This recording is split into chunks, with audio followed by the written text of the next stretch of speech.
go. Crank it up. Oh, it's racing. Crank it up. Oh, it's racing. Crank it up. Oh, it's racing. Crank it up. Oh, it's racing. In love with the ride. Burning rubber smells real nice. Fuel it up once or twice. Come on, fast is the way to drive. Crowds all on their feet, not one bothered by the heat. Imagine them in the driver's seat. Checkered flag would be sweet. Crank it up. Oh, it's racing. Crank it up. Oh, it's racing. Crank it up. Oh, it's racing. Crank it up. Oh, it's racing. Everybody get ready. On your feet. Here we go. 3, 2, 1. Crank it up.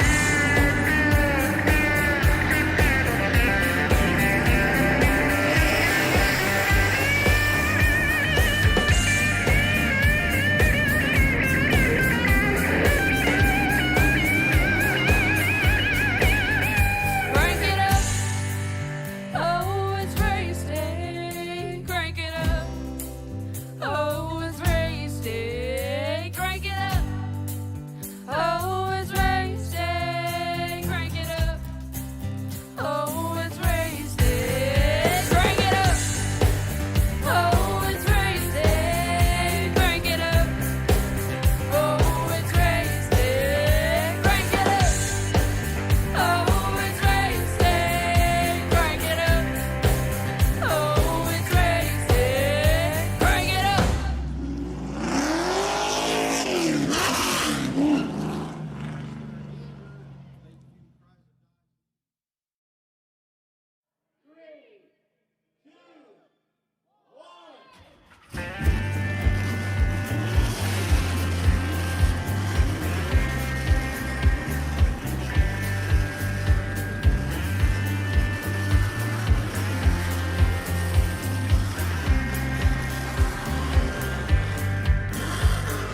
Finger to the sky and a green light shining bright. The only thing I have in mind is the finish line. Check the radio, pit crew is far from slow. The lights no longer yellow.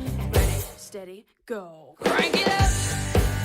Oh, it's racing. Crank it up. Oh, it's racing. Crank it up. Oh, it's racing. Crank it up. Oh, it's racing.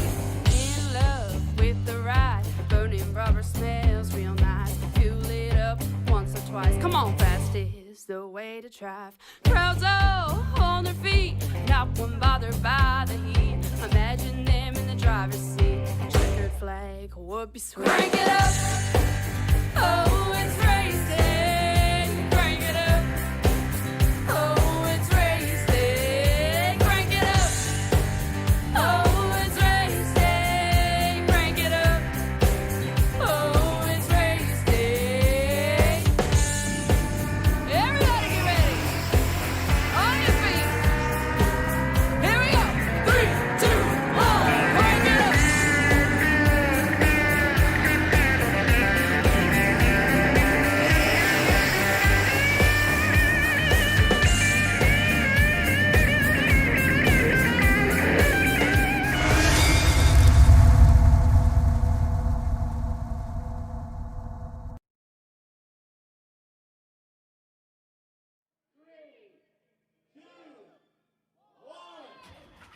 Racing action on Tim's Corner Motorsports is presented by Pache Motors, the largest Ram truck dealer in Atlantic Canada.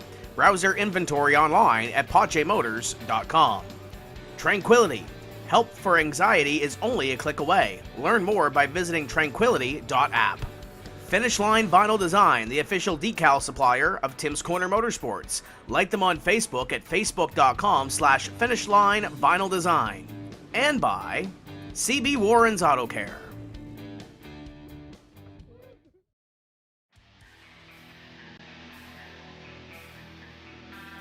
And we're live in Nashville, Tennessee, USA. The Nashville Fairgrounds Speedway. It's the Eastbound eSports New Code Medals 100. It's Twin 50 here tonight. My name is Mike James from Eastbound International Speedway. I'm joined here tonight for the play-by-play with good friends of mine, Racetime Radio's Jerry Paxton and Dylan Langell. How are you this evening, Jerry? I'm doing awesome, man. I'm ready for some racing. Well, anything except snow. No snow. Dylan, how's it going in Nova Scotia? I just finished shoveling snow, so I'm ready to announce some racing from the warm and toasty Music City, USA, Mikey.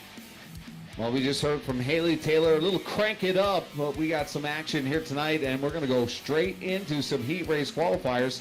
All drivers are going to make it to the show. 18 drivers vying for the big win here tonight. And sitting on the pole to get things going, P1 right now is the Robbie Cable in the 03 machine. And on the outside, the lone lady from Conception Bay North, the 5-car of Chantel Pottle. Michael Neary starting third. And who's going here, Jerry, me or you? Go ahead, Dylan. Okay, thank you, sir. Michael Neary and Ryan Walsh in row number 2. Jerry? My turn. Row number 3 is going to feature the number 3 of Joey Arsenault. Right beside him, the 51 is Matt James. We'll get through that when we get this going here. But we got to see some practice there, boys, earlier. It looks a little loose coming out of turn 4. Hopefully these drivers can hold on to it here and let a little bit of rubber get onto that race surface. It's currently 81 degrees Fahrenheit on the track surface. This is a big 6/10 mile. This track goes all the way back to the Cup Series, boys. Super Lates run on this quite often. Beautiful track wide.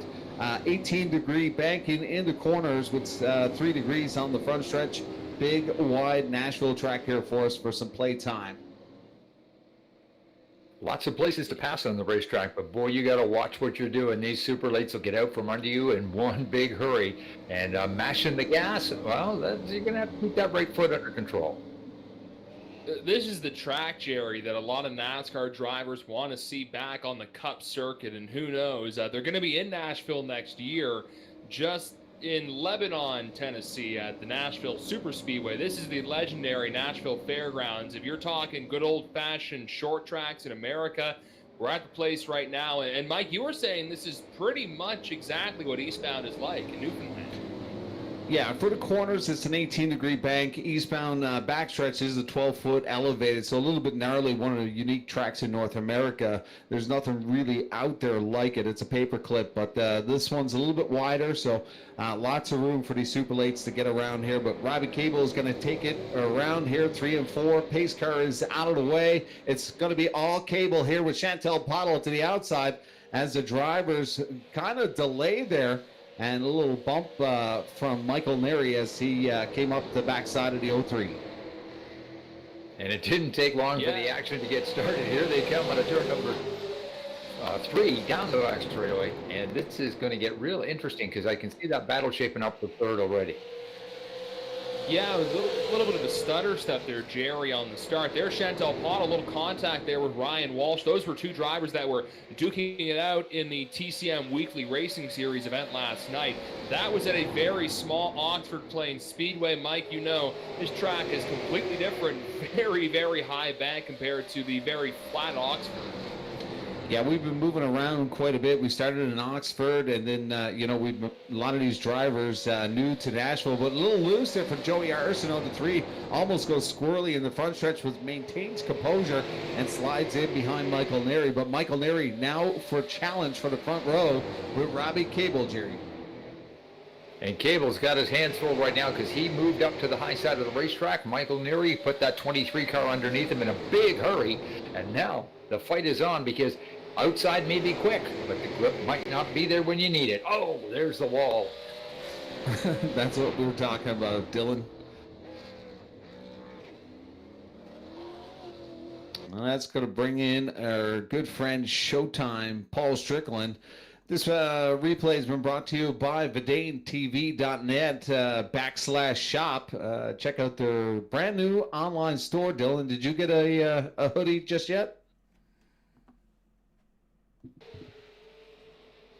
Gonna have to check on Dylan's cables there. May have had something come unplugged. No, it was. Oh, It's the weather. The weather knocked out my internet for a second. Well, stay safe in Nova There's Scotia. a snowstorm going on right now in Nova Scotia, so I'm kind of flirting with disaster. Well, Paul, looks like the 03 and the 3 machine, the 03 tagging that front stretch wall, and unfortunately for Joey Arsenault in that 3 getting collected. This is going to recap them as we were getting to the cross flags. We're going to be back in action in just a moment as the pace car comes around now. Everybody getting single file, and once they double them up, we'll probably have 3 to go here.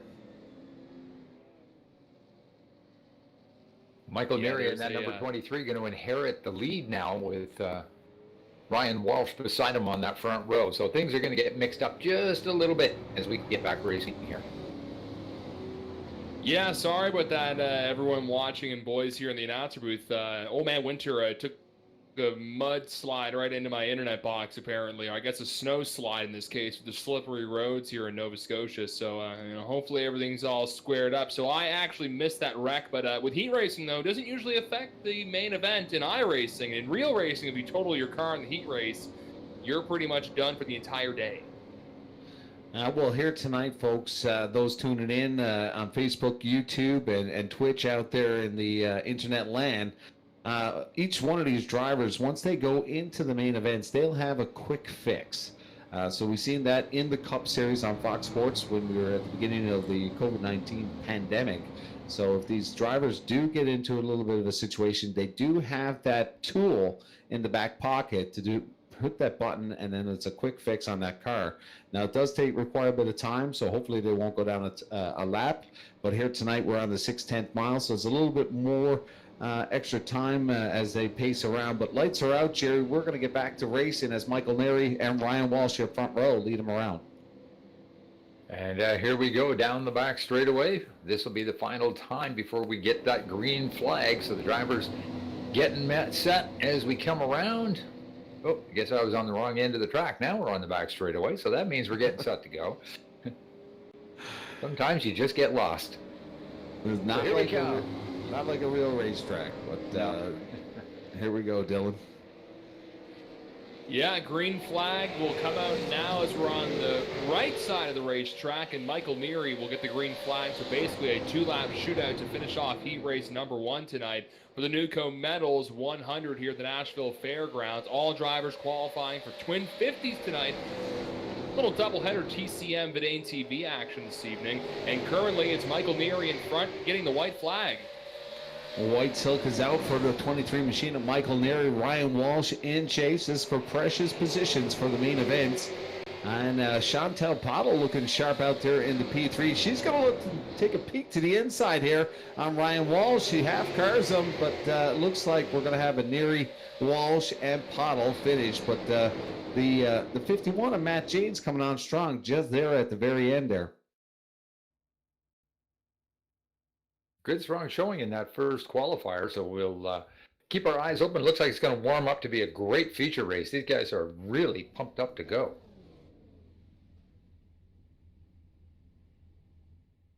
Just getting all the rest of the drivers lined up here for heat race number 2. So, Mike, for someone like myself who's a little new to this series of the Eastbound Park, so Twin 50s on the go tonight? Twin 50s, and in the second feature, we are going to invert 7. So the top 7 will be inverted. And, we got bandoleros, hobby stock drivers, we got late model drivers, and as well as bandoleros peppered throughout this field. So it's quite exciting. And sitting on the pole, one of our hobby stock drivers, the 41 machine of Brandon Hiscock. He'll have a bando driver to the outside who's not shy from the iRacing series, one of the top guys in Atlantic Canada, Nick Codner, in that 54 machine.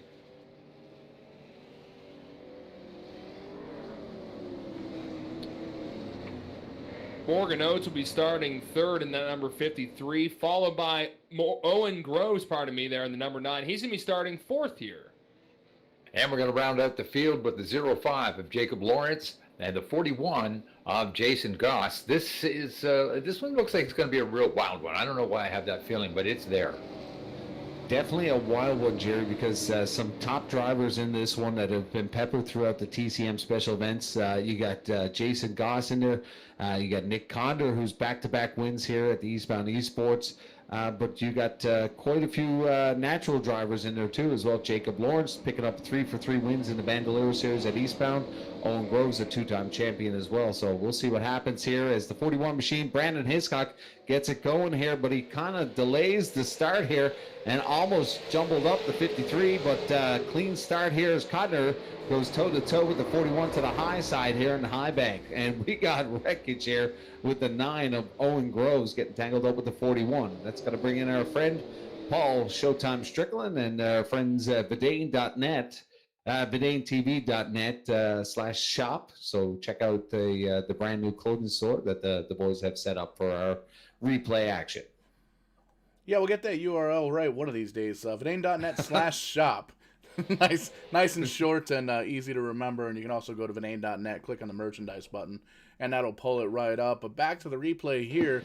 3 wide in the back of the pack, almost 4 wide. And you can see the 9 car and the 41 kind of get tangled up here and puts the 9 car up into the wall. 41 looks like he's able to keep rolling, but definitely some damage on the right side of the car, as does the 9 car. A little bit tangly situation there, and that reminds me, Tangly, use that promo code without the E for 10% off over at that Vidane TV merchandise booth. So the Connecticut way, 10%, Tangly. Tangly. 10% off for the Eastbound eSports fans out there. Folks, if you're tuning in on Facebook and YouTube, send us a little like and a share. And tell us where you're watching from. Which driver are you rooting for tonight? Are you a Codner fan or Jason Goss? We got lots of listeners, I'm sure, from Torbay, Newfoundland. I just had a belly full of Atlas Pizza for all you Torbay natives down there. Best pizza in Newfoundland, Labrador. And also a proud sponsor of Jacob Lawrence that's out on the track right now, the 05. Why are you rubbing it in our face, Mike, that you got some delicious pizza tonight? And look at that. There's the Atlas Pizza logo on the side of the 05 machine. Atlas Pizza. Old Eric makes a good pizza, buddy. Torbay, Newfoundland, Labrador. Lots of drivers from that area of the Rock, but super excited to see him actually on the car while we're calling out to Eric. So maybe we'll export some up to Ontario for you, Jerry, and maybe some over to Nova Scotia to Dylan Landjaw. Well, it's either that or you're going to have to bring him back out to the Rock. Well, you know what? That sounds like a better plan once we get into 2021, as we just announced 24 races for the 2021 season. We got 14 days of drag racing for the IHRA series, and as well as 10 top races for our oval here on the big 3/8 mile at Eastbound International. So we got a busy season ahead, but pace lights are out, boys. The 54 will get the hammer this time on the inside as he'll trot them around, and we'll see there. I got it incorrect there. I thought they were coming in 3-4, coming out of 1-2 down the backstretch. You messed it up. Hey, it's I don't feel bad from this angle. The whoever put the booth up here in Nashville is sometimes tangly trying to find out where you're to. Well, we're going to restart here halfway through, and Nick Codner gets the green flag. Couple of drivers all over the place. One driver flickered on the screen. I'm very impressed with Nick Codner. Mike, you were saying he's one of the best iRacers in Atlantic Canada, and that's for sure. Got himself a Talladega Super Speedway win back in the spring before racing really kicked off in the Maritimes and also at Eastbound Park. And right now, Nick Codner is in front, cruising along in heat race number 2, Jerry.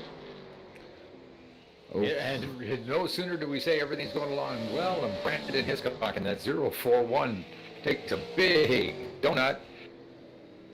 But we're still racing. It looks like we're still under green here. Away we go. No, we're going to go back. So he took that spin, and that's the beauty of a big wide racetrack. You can turn that car around 360. It don't hit anything.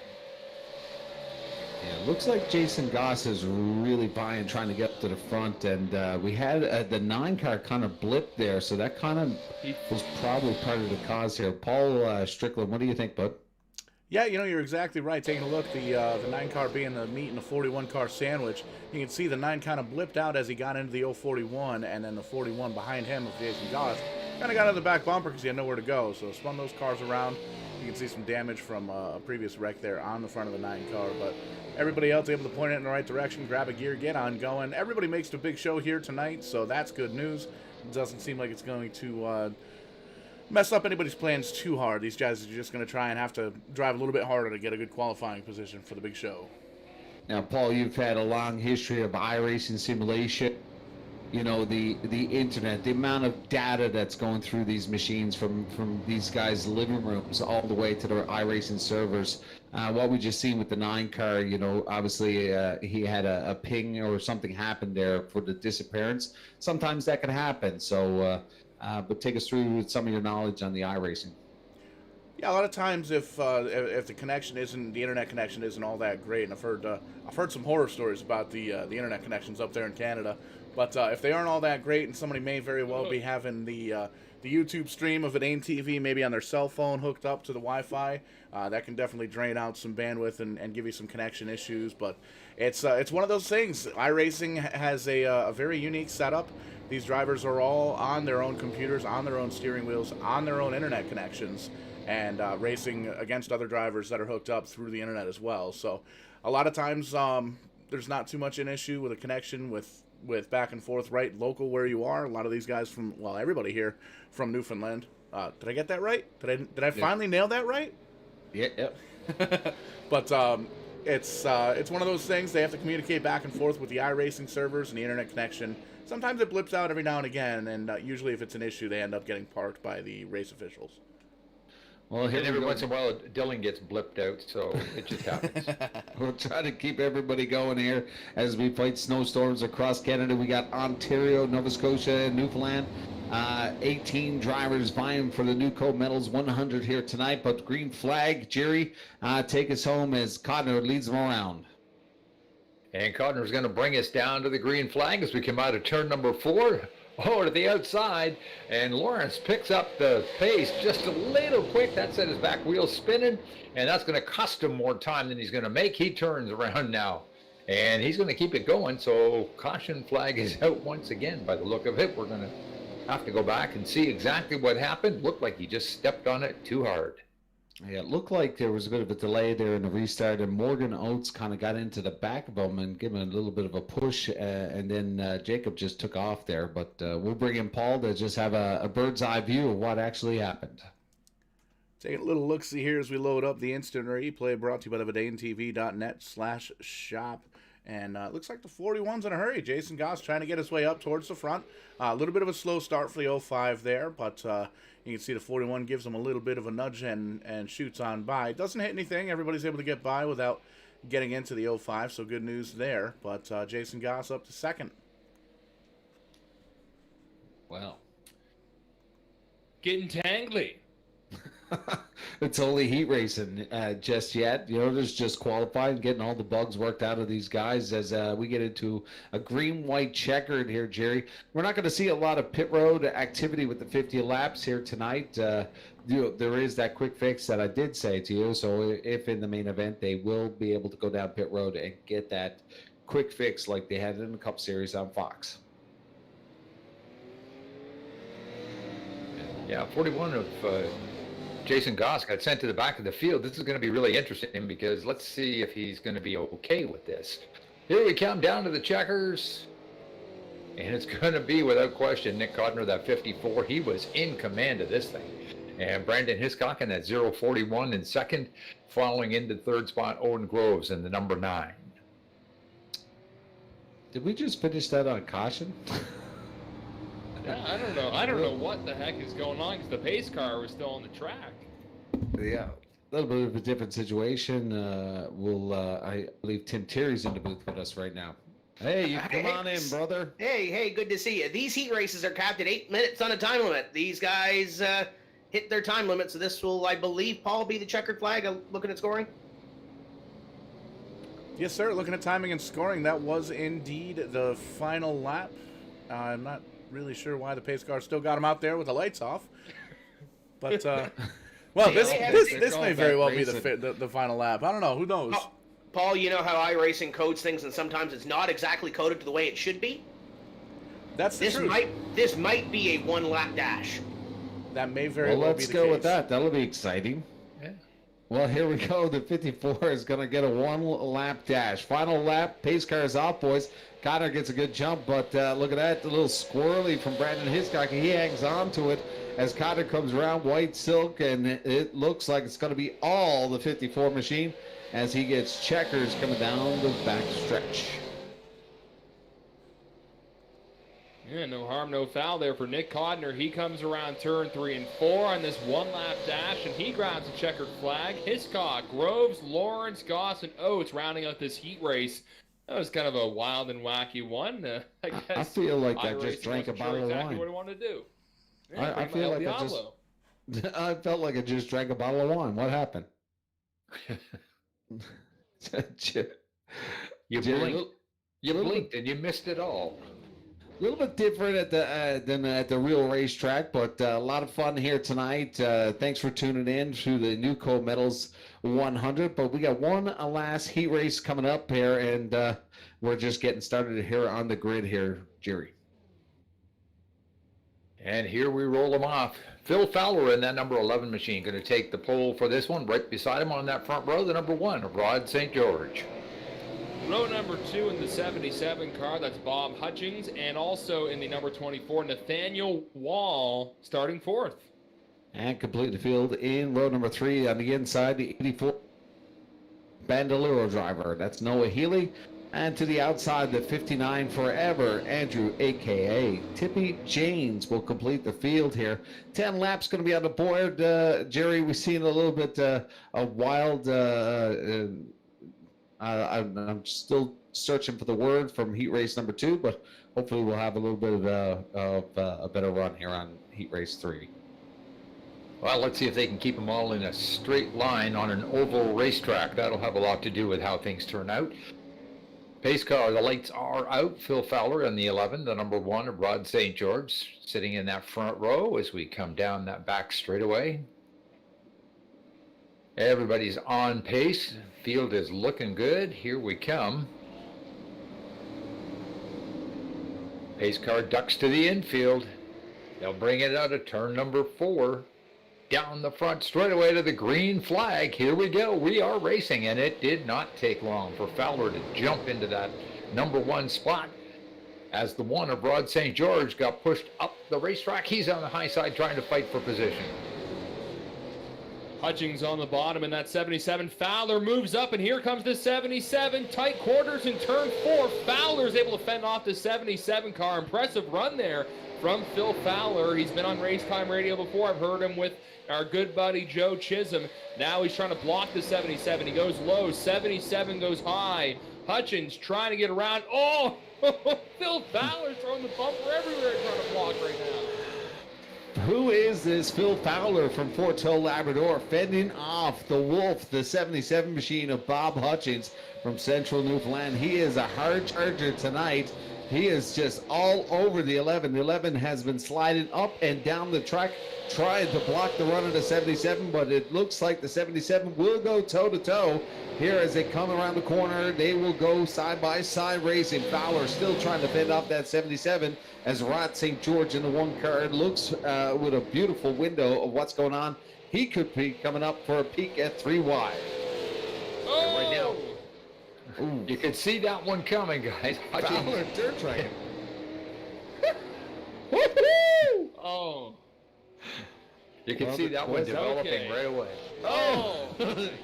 Tippy. He practiced that during the warm-ups. That's probably the best dirt track maneuver I've ever seen come out of the corner. Holy Thank moly. God it's heat racing. Thank God it's heat racing. Thank God it's Well. simulated racing, too. First thing I want to do is I want to take a look at the onboard for the number 11 of Phil Fowler, because holy mackerel, what a save. Just able to really dirt track that car all the way around the corners. And we'll take a look at it here at VidaneTV.net. See that, Mike? You got me messing it up myself. And it's my website, Vidane.net/shop. And there you see a little bit of side-by-side and big-time wiggle for the 11 car. Gets her on the apron, giving her all she's got. Holy cow, gets it pointed straight. And then gets a shot from the 1 car. And another shot from the 24 car. And then another shot, and we're upside down. Up there doing a Tony Hawk impression, doing a little bit of grinding there on the wall, but we'll back that up one more time so you can see it from outside of the race car. There's that big wiggle from the 77 out of the 11 car, and as he comes around, the 1 car really just nowhere to go. Moly. Big time hit. There you see, there's the no shot from the 24, and here comes Oates, gets him right in the door there, gets him flipping, flying. He sticks the landing. I'll give him a 9 out of 10. I'll give him 10 out of 10. Tippy giving him a little bit of a high five to flip him over there, but a little bit of Tokyo drift here, a little fast and furious going on. Phil Fowler with that monster save. This guy doesn't have any dirt track racing experience from back in the old Avondale days. Bob Hutchings going all the way back to Central Newfoundland. Got a lot of dirt track experience, so unbelievable to see Fowler with that huge monster save. Maybe he's been spending a lot of time on the side-by-sides on the train tracks. That just was crazy. That was probably the craziest turn one I think I've ever seen in my life. That was a crazy save there. And what's with the name Tippy for Andrew Janes here, Mike? You just have to meet him. Okay. Well, I see he tips over the competition, literally, in iRacing.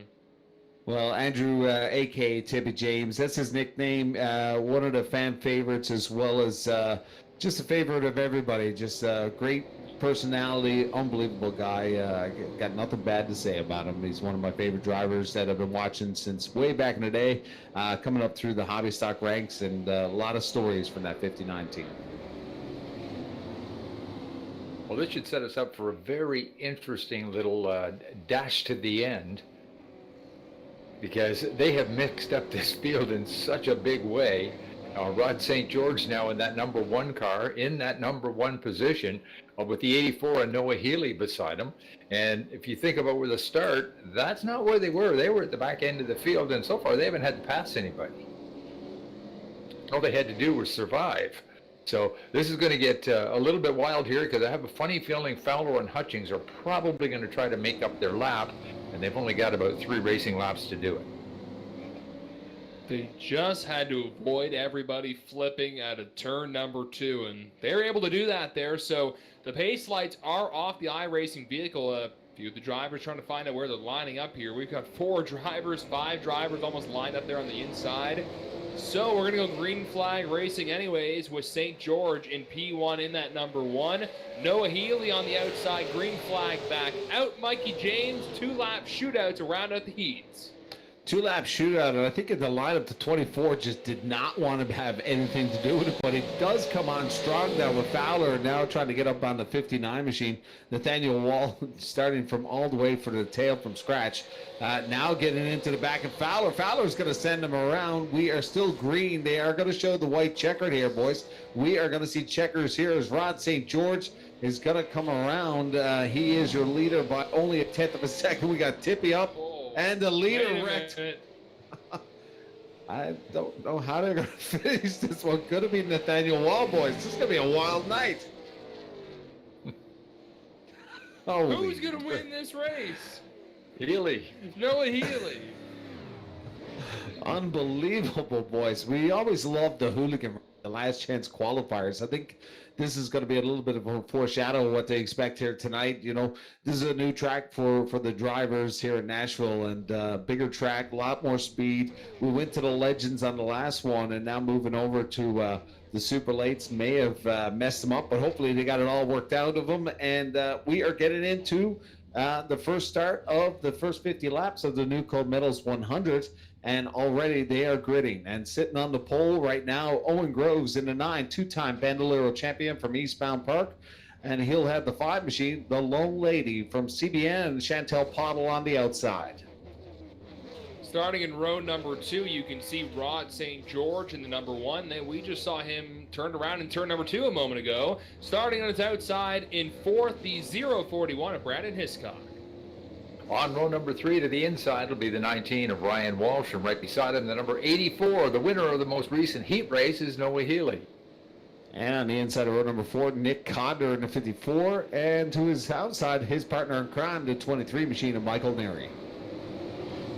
Number 59 car, we just saw them almost upside down a couple minutes ago. Tippy Janes there in the 59 car, and on their outside, Matt Janes in the 51. Are they brothers, Mike? No. Okay, cousins? No.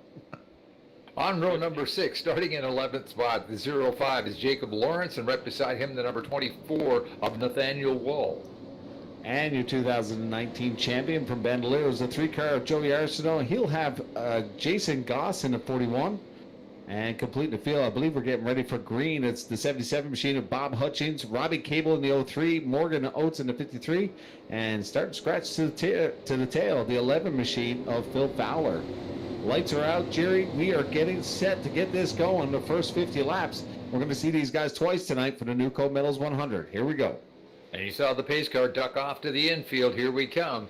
As Owen Groves and Chantel Pottle bring them around out of the corner down to the green flag, and the race is underway. And immediately, Groves in that 9 car to the bottom of the racetrack. Pottle will pull in right behind him as the 9 of Groves drifts up. Pottle tries to take the spot away. No go. I can just see the cars all over the place right now trying to find grip, and that's the cool thing with the Nashville Fairgrounds Speedway. Oh, hello, Hiscock. Hello, Hiscock. Oh, pile up in turn 1. Codner, the number 1 car, St. George, on their roof. Big wreck here on lap number 2 of 50, twin 50s tonight. The Newco Metals 100, and early on, the caution flag is out. Brandon Hiscock was as crooked as a question mark coming out of turn number 4. He was riding high in the turns, came right down and just maybe hit a part of the track which didn't have any grip. Now let's bring in the T-shirt guy, Paul Showtime Strickland, for the Vidane.net shop instant replay. T-shirts, get you T-shirts, and you can see the 41, the 041, slaps the wall, gets down in the apron, having a hard time trying to get control of that race car, coming down to the backstretch and coming out of turn number 4 there. We saw turn 4 was a big problem in practice. A lot of drivers getting real loose as they hammer down on the throttle. You really got to ease it in there, but you can see he was already upset getting into the corner, sent him on around, collected a couple of other cars as well, sent the 1 car of Rod St. George onto his roof. So, man, he's going to come down pit road. You may very well see him use that quick reset, that quick repair that we have, and maybe tell his crew chief that he needs a new T-shirt. Check out Vidane.net/shop. You sure it's a T-shirt he's looking for? Well, we don't sell anything. Well, never mind.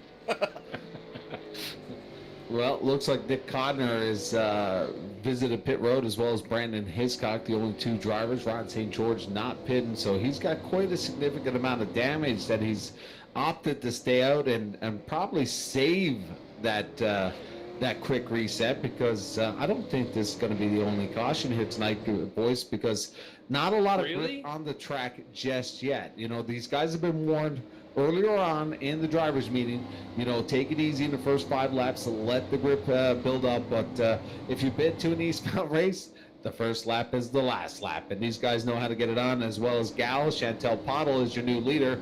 I keep, you know, you got to be politically correct. She is representing the ladies like Sarah Thorne does on the race surface. A big shout out to her. Dylan, we've seen her in the TCM weekly league there a couple weeks ago. She had that huge move in the last chance qualifier, making the main event. So quite a contender there in the 5 machine, Chantel Pottle. So we are getting set here now as they pace them up, and they're going to double them up here as they come down the backstretch, boys. Yeah, she was very impressive in that hooligan race to make the big show. I mean, she earned her way into that race. I love the SpongeBob Christmas paint scheme. 1 week away from Christmas Eve, hard to believe. First time announcing iRacing as well, gentlemen, where there is a nor'easter coming through my province. So pretty fun to announce some racing when I should really be shoveling the porch right now. But I'd rather sit inside and have a cold one instead of freezing outside. Let's see if we can get a couple of green flag laps under our belt here. Chantel Pottle, the lone lady from the Rock, going to get the green flag. On the outside, it's Owen Groves. Green flag back out, and right away, Pottle's going to try and stay in the middle, I believe. That seems to be where the grip is really at here at Nashville Fairgrounds. Yeah, Pottle was looking for the grip there. She went way up high on the racetrack, came right back down to the bottom, looking for the fast way around the speedway. Looks like she may have found it, at least for the moment. Owen Groves in at number 9, running back about a car length behind her. Now on the move, I see the 84 Noah Healy. He is moving up into that second spot. But he is definitely capable, and watch out. Chantel Pottle has got a mirror full of that 84 car now. Jason Goss is the hard charger. We're having a peek at the 41 now, trying to get around the 9 car, Owen Groves, and the 19 machine of Ryan Walsh, also a hard charger. Owen Groves could get a full attack, but look at Bob Hutchins back there at the 77, kind of taking a peek, hoping for that gap to open so he can slide the nose in there. This could get tangly, as they say, as this heats up here for P4, 19, 41, and 77. And look at that right behind Hutchins, Robbie Cable having a peek as well. Take a drink every time you hear us say Tangley tonight. You're going to be passed out by lap 47 here in the first. It's like the police song, Roxanne. Take a shot every time he says Roxanne. It's going to be rocking and rolling tonight. You can see a few of the cars fanning out. Jason Goss really is the man on the move as he goes around the number 9 car, Owen Groves. Owen was having some caution out now. Owen was having some flickering issues early in the heat races, and oh boy, we've got a couple of cars facing the wrong way there in turn number 3. Fowler on pit road, but we're going to bring in Paul Strickland Jr. Showtime. Take us back in time and show us what happened. Looks like there's a few cars upside down. You know, I'm not sure how many more times Phil Fowler in that number 11 car can flip, and we're still going to call it okay, but we're going to take another look at it here. You can see the 11 up high, Codner up down on the bottom side. A couple of guys going for the same piece of real estate. They touch doors just a little bit. Fowler comes back around, and it looks like he just loses control. The race car hits the door. There he goes. He flips it, lands on his roof, skates it a little bit, and then he flips right back over the 53 car. So that was kind of cool. He almost did a little Dukes to Hazard, did he, over top the 53 car. Yeah, unfortunately, Jacob Lawrence and Morgan Oates also. You'll see right now Nathaniel Wall, Phil Fowler on pit road, but Nick Codner kind of drifting up just quite a little bit before that incident, and little door paint exchange between the two cars, and then Fowler getting collected into the wall by himself. But Wild, as we say, take a sip from the old whiskey. Little tangly situation on the go here, as Morgan Oates now reports to pit road on lap 14. So once we get going here, probably, if I was doing my math, 35, 36 laps to go. 35. You are correct, sir. Depends on how long it takes on the line up here, but we've seen in the early parts years ago, you see a couple extra cautions, people not listening, so hopefully everybody's listening tonight and get them up, doubled up. Chantal Pottle is your leader, Jerry. What are you thinking so far, brother? I heard you got the new boom, you got the studio now for some iRACING. A little bit different than calling from the real racetrack with Racetime Radio, eh?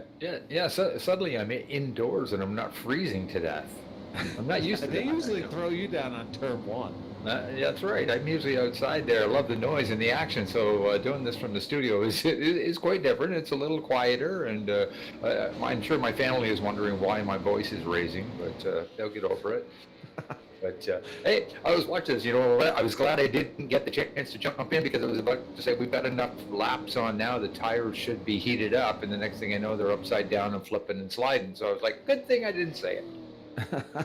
Well, it's a great time to give a shout out to Joe Chisholm Sr. from Racetime Radio. He wanted to join us tonight, but a little laryngitis, so hopefully that throat gets better and he joins us in some future broadcasts.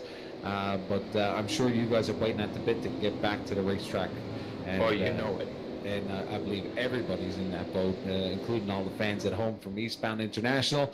But we'll take a little virtual race. And Dylan, we've been stuck together since March throughout this pandemic. But it's been always a pleasure to call with my good friend from Riverside International, Dylan Langell. You got any favorites here tonight, bud? I'll be honest, Chantal Pottle there and Jason Goss. You can kind of see them 1-3 as we get the green flag here. Very impressed with her run last time. Yeah, it's been a blast doing these iRacing events since March. I eventually got to get to the Rock and check a race out at Eastbound Park. Never been to Newfoundland as well. As we got a huge pile up there in turn 3. Yeah, the whole Rock there. Oh my gosh, cars are flipping again. Holy mackerel. Holy moly. I hope Michael Neary is okay, because his mom is probably really upset right now. That's going to bring in our good buddy, Paul Showtime Strickland Jr. You got some T-shirts for sale up on VidaneTV.net, and just check out their shop there. Almost. Buy yourself some thongs, some coffee mugs for your wife. Yeah, a couple of championship stickers. Let everybody know that you're the champ. We're gonna take a look. We're gonna focus in on this replay. The number 9 car getting a big hit on that. You can see him way up top, out of shape. Comes back down across the nose there. The number 77 car. And tough. Looks like the 77 may be okay after that. Couple of small bumps, but man, the 03 to 51 big hits there. The 24 car. You can see the 23 car as well. Phil Fowler gets a little bit of action as well. So big time tangly situation here on the backstretch. A lot of cars getting dinged and danged up, but everybody's able to drive away. So that's good news. We still have 12 cars on the lead lap, this 18-car field. A lot of these drivers are going to be coming down pit road to use that quick repair we talked about earlier on tonight. And I believe they get a second one and a brand new car for the second 50-lapper here tonight, Mike. Right? Is that right? 100%. So just like the NASCAR Cup Series that we've seen on Fox, they allowed the drivers to have the quick fix. Jumping into a new track at the TCM League, we've been seeing Oxford quite often, and the drivers have been, getting used to that track. There's something about jumping from track to track. We last week we were in the U.S. Legends, and now back into Super Late. So a bit of an adjustment, so something to take into effect. This is the last exhibition race for the Eastbound eSports as we get set for 2021 and launch something pretty cool in the early parts of January.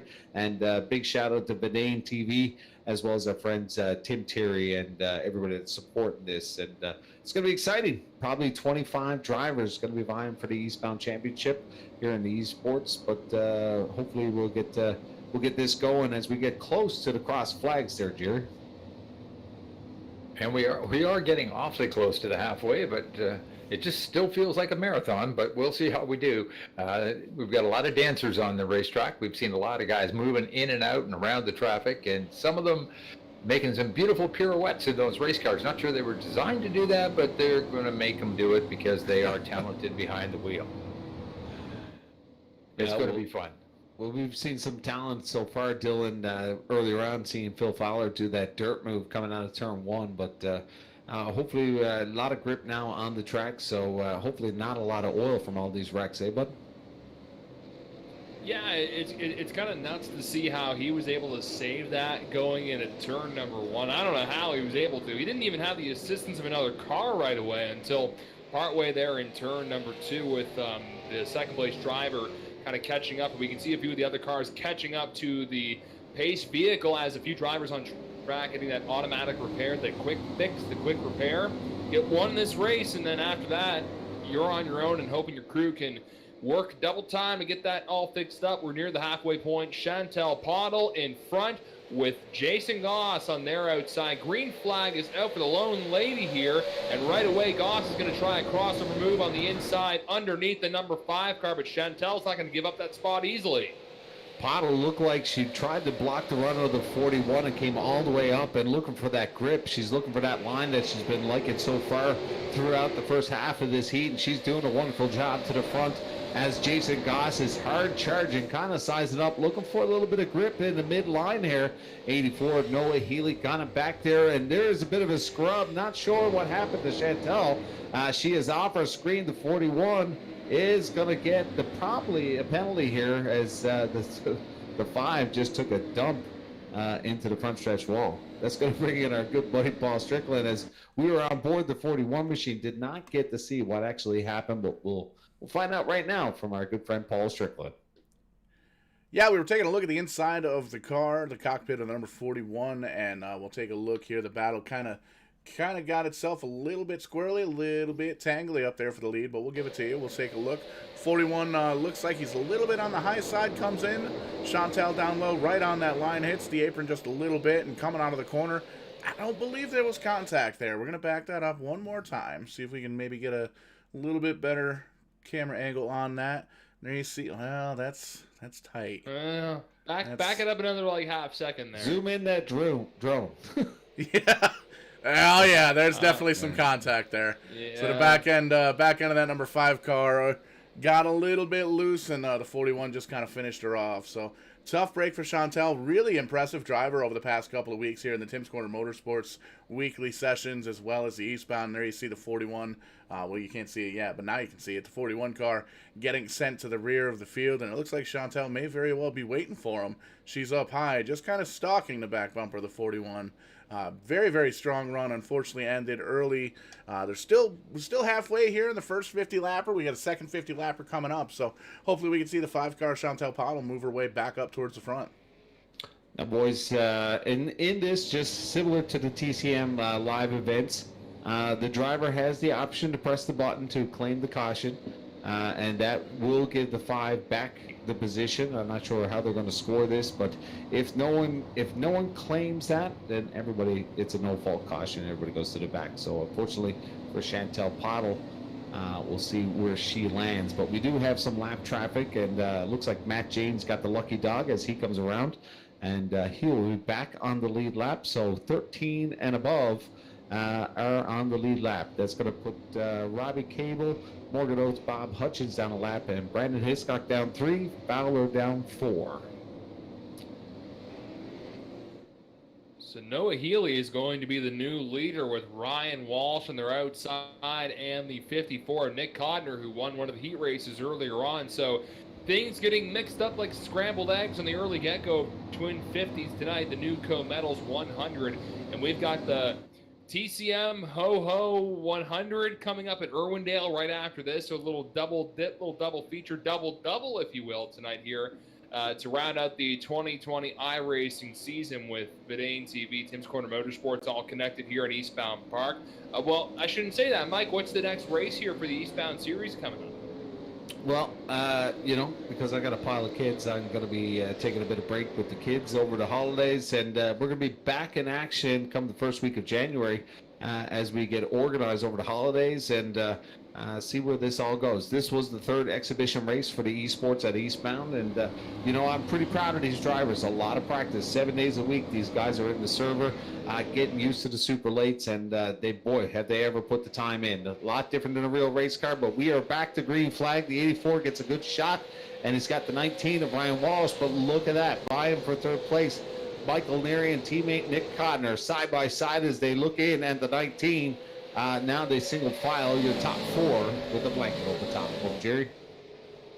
And that battle up front is anything but over as Noah Healy has the lead, but he's feeling the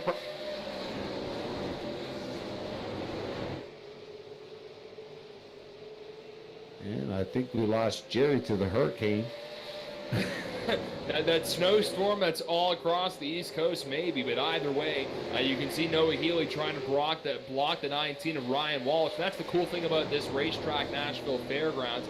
Multiple lanes, you can be in the middle and make it work right there. Ryan Walsh kind of washed up the track and opened the door for Nick Codner. So Codner on the inside in that black 54. Noah Healy in front on lap 32.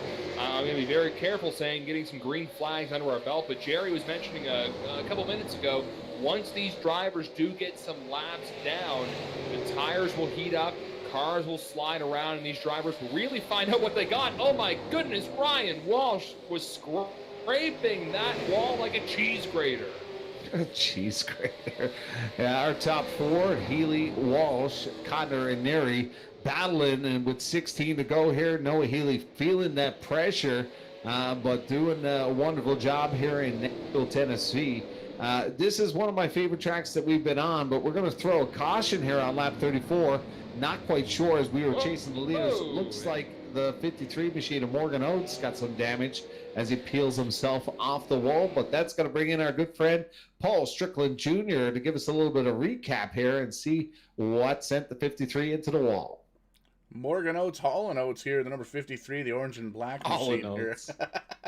Taking a peek here, just looking through some of the camera angles that are supplied to us by the iRacing service, and we'll give it to you here. You can see Jason Goss there, the number 41, down low of the 53 machine. And 53 seems like he comes down just a bit, gives the old 41 a tap, and as he's trying to run away from him, comes up into the wall and bounces off it, and then comes across the front nose of the 41, hits the wall on the inside, and backs into the racing groove there. So tough break for the 53, and you can see as he tries to get it squared away, comes up into the wall again and almost drives that thing up over the wall.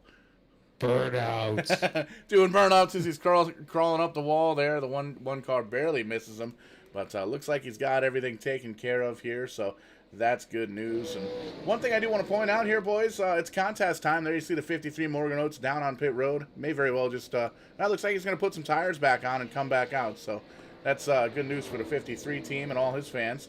But we are getting ready to announce a little bit of a contest, some contest action here on the Facebook. As a matter of fact, I just shared it, so that contest is live. We want to know what your favorite paint scheme is that you've seen here on Verdane TV. What we're going to do is we're going to have you post a screenshot of your very favorite paint scheme, and the winner, what we'll do is we'll take the best, the most popular paint schemes, maybe the most likes, the most heart reacts, so the most thumbs up, or whatever you may very well do.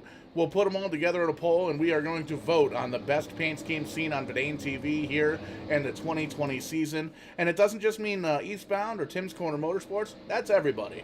NEPS, Sim 500, Verdane Racing, the RBR Maritime Group. I can tell you right now, I better see that 33 of Brett Suggs in there, and I better see that SpongeBob Christmas Machine, number 5 of Chantel Pottle in there as well.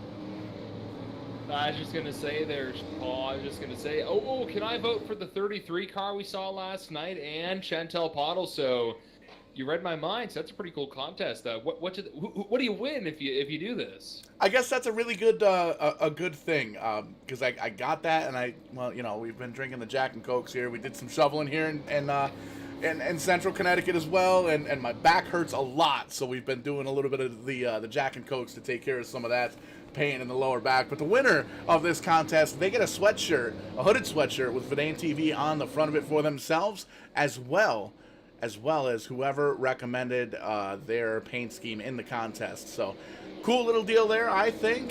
We want to see some screenshots. We want some fan reactions. We want to hear your voice. We want you to join the conversation. So shoot on over to the Verdane TV Facebook page, Facebook.com/Verdane Racing or Verdane TV. I'm going to get these URLs square one of these days. I'm going to write them all down on a Post-it note, put it right up on my monitor. Just search for Verdane TV right there on Facebook. You'll figure it out. You'll get there. You were dancing. Phonics worked for you. It sure did. You were dancing around that first part like a politician on spending money for a second, but we got it all settled here, and we're back green flag racing, a 10-lap dash to the 50-lap mark. Again, it's twin 50s in the top 7. We'll be inverting for the last portion of tonight's races, the Newco Metals 100, the Eastbound Racing Series.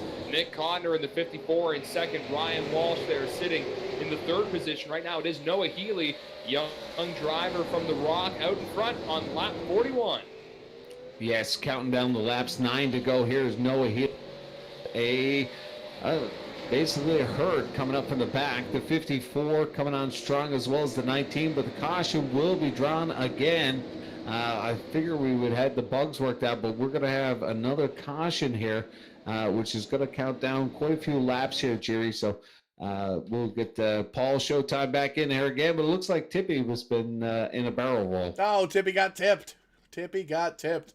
Going to take a look at another instant replay here. We're going to go take a peek here, racing back towards about the middle of the pack here, and we'll take a look from the blimp view. You can see the 59 car. Tippy James gets up into the wall on the almost right at the start finish line, and then gets into the 9 car, does a 360, and then he flips her over onto the lid, flips it again, 2, 3 flips there for the 59 car. Black smoke coming out from underneath it. He is able to grab a gear, get him going, but it looks like he may very well have expired the motor on that car. So tough break for Tippy James there in the number 59. Well, that's going to count down the laps here, Jerry, as we get close to a bit of a shootout. We have really not been able to get a good heat cycle in these tires. We had one good green flag stretch there for a bit, but hopefully we can get this worked out for the final 50. And that's kind of the reason why we wanted to throw the twin 50s at them, was to give them a little 50-lap action at the beginning and then have a hard set and have a look at what happened the previous 50, eh? Oh yeah, as we all know, drivers have short memories. They'll forget this first 50 and go into the next one with a clean bill, a clean slate. And if you think I'm telling you the truth, don't.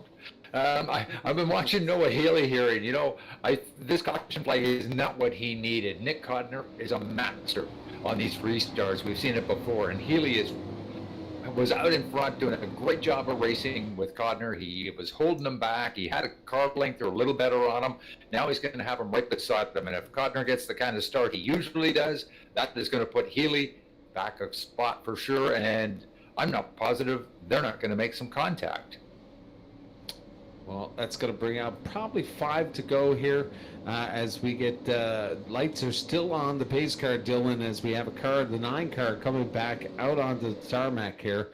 But lights are still on, which probably will get us the 4 to go here.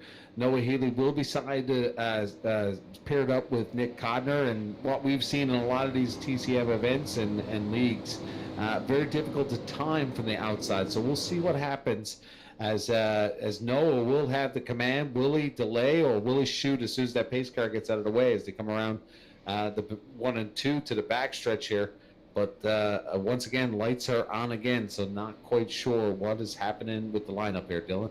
Well, it looks like now the lights are off that pace car, so there will be a 4-lap shootout by my estimation with the pace lights off the vehicle. So they're able to make it 4 laps. We'll find a winner for the first 50 of the Newco Metals 100. Right now it is Noah Healy in that number 84 car and Nick Codner on the outside. I'm surprised Nick hasn't really tried to make the outside work, though. He seems to really tuck in, kind of like what we saw last night with the weekly racing series for TCM, Tim's Corner Motorsports, at the Oxford Plains Speedway. But here we go. Pace car is off. 4 laps to finish off the first round of the Twin 25s. Green is out, and Healy right away cuts in front of Codner. We'll see if Codner can maybe do a little dipsy doodle around the outside, maybe a little crossover. No, Codner's going to try and power on the outside, Jerry.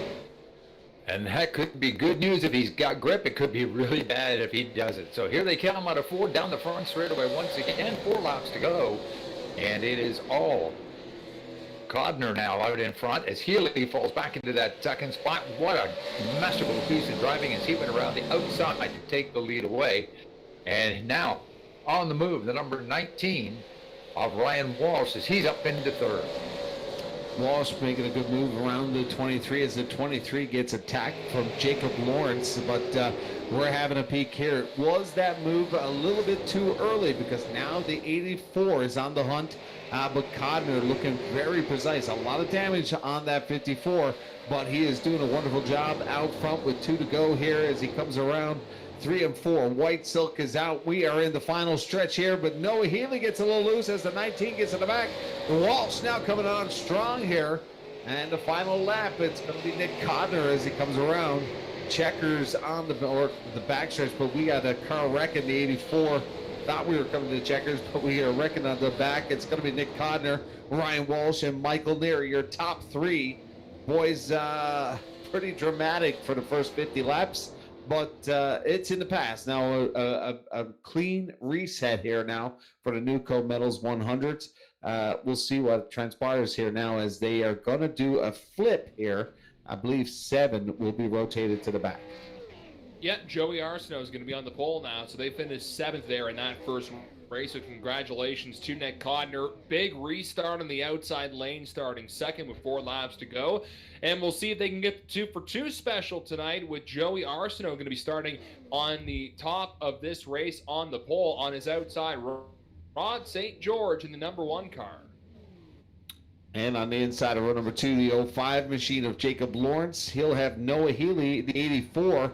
Unfortunate for Noah, did not finish as good as he wanted, but that's going to bring him into race number 2. On that row number 3, starting on the inside, is the 23 of Michael Neary. Right beside him, the number 19, Ryan Walsh, and that's a pretty good starting spot for those 2. This driver just won a moment ago, and they didn't even get to do any burnouts and celebrate. Nick Codner in the 54, Jason Goss in the 41. You talk about a fast lineup right there. That's happening on row number 4. And in row number 5, on the 9th position, the 5 machine of Bottle in the SpongeBob SquarePants winter scene. She's going to have the legend from Central Newfoundland, the 77 of Bob Hutchins, as her partner in crime. On row number 6, it'll be the 03 of Robbie Cable, and right beside him, the number 9 of Owen Groves. And we've seen that number 9 car with a couple of dramatic moves already tonight. I'm sure there's more to come. Owen Groves starting in the 12th position in the number 9 car, and Brandon Hiscock in the 041 starting 13th. We saw they got a little loose there to turn 4. We'll see if we can keep them all straight in this race. And completing the field, Phil Fowler from Fort Toll Labrador in the 11 machine, the children store, and he's going to have Matt Janes, Andrew Janes, and right now the 24 of Nathaniel Wall is sitting on pit road, so hopefully he can make it. But we are lights out on that pace car as Joey Arsenault in the 3-car machine will bring him around here. We are getting green flag from our flag man. It is all Joey Arsenault with Rod St. George and Chase kind of looking to the bottom here as they all side by side. That is Jacob Lawrence now in P2 as the one machine is on the outside with Codner and Hard charging there, Jerry. And there is a lot of movement in this field in the very early going, but they are still tight together looking for some racing room. Arsenal in the lead, but as we said, Jacob Lawrence in that 05 doing really well. It's a no baby. St. George got into the wall and he went airborne. He's still airborne. He's not done rocking and rolling. There he now lands on all fours there on the bottom of turn 3. What a wild ride there for Rod St. George in the number 1. We're going to relive it in just a moment with the Vidane.net/shop little t-shirt dude, Mr. Holy Mackerel. We're going to see a lot of flipovers here. Mr. Showtime, what happened? Hiya, Zeus Marimba, one of the biggest wrecks we've seen here on Vidane TV in a big time. We're going to take a quick look at it in the cockpit view. As you can see, on board, Ron St. George hits the apron a little bit, tries to gather it back up. Car outside. Woo! There we go. There's some pavement there for you, some sparks. An orange car. There's a wall, some more sparks, some more pavement. We're going to flip again. There's another orange car. Here's some more pavement. We stick the landing. Nobody's coming, so we're going to spin it around and gather the gears. You can hear him clicking on through the gears, driving away. So that's one of the cool things here about the iRacing simulator is you can do something scary like that, and it's, no harm, no foul, and that's a big thing. Take a look here outside of the race car. You can see all by his lonesome, he hits the apron there, and he tries to move up high. Codner was there, and you can see there's the orange car we saw, one of them anyway. Flips up into the wall. Big time hit there from the number 1. Flips it, smoke coming out of that thing. There's damage all over the place. Nails the landing. So, man, tough break for the 1 car of Rod St. George. 1 lap down currently. And we also have a sticky note here from race officials. Looks like the 24 car has retired for the evening. Apparently his internet is potato. And the 53 car has the awareness of a flip-flop. So he has been disqualified from this evening's races. No. I love that you know your colors. The orange car. The orange car. Watch out for that orange kids, car. This is orange. This is green. Today's instant replay is brought to you by the color orange. and the number 19. The number 19. Well, we're going to get a restart here as we count down a few of these laps. Of them have expired.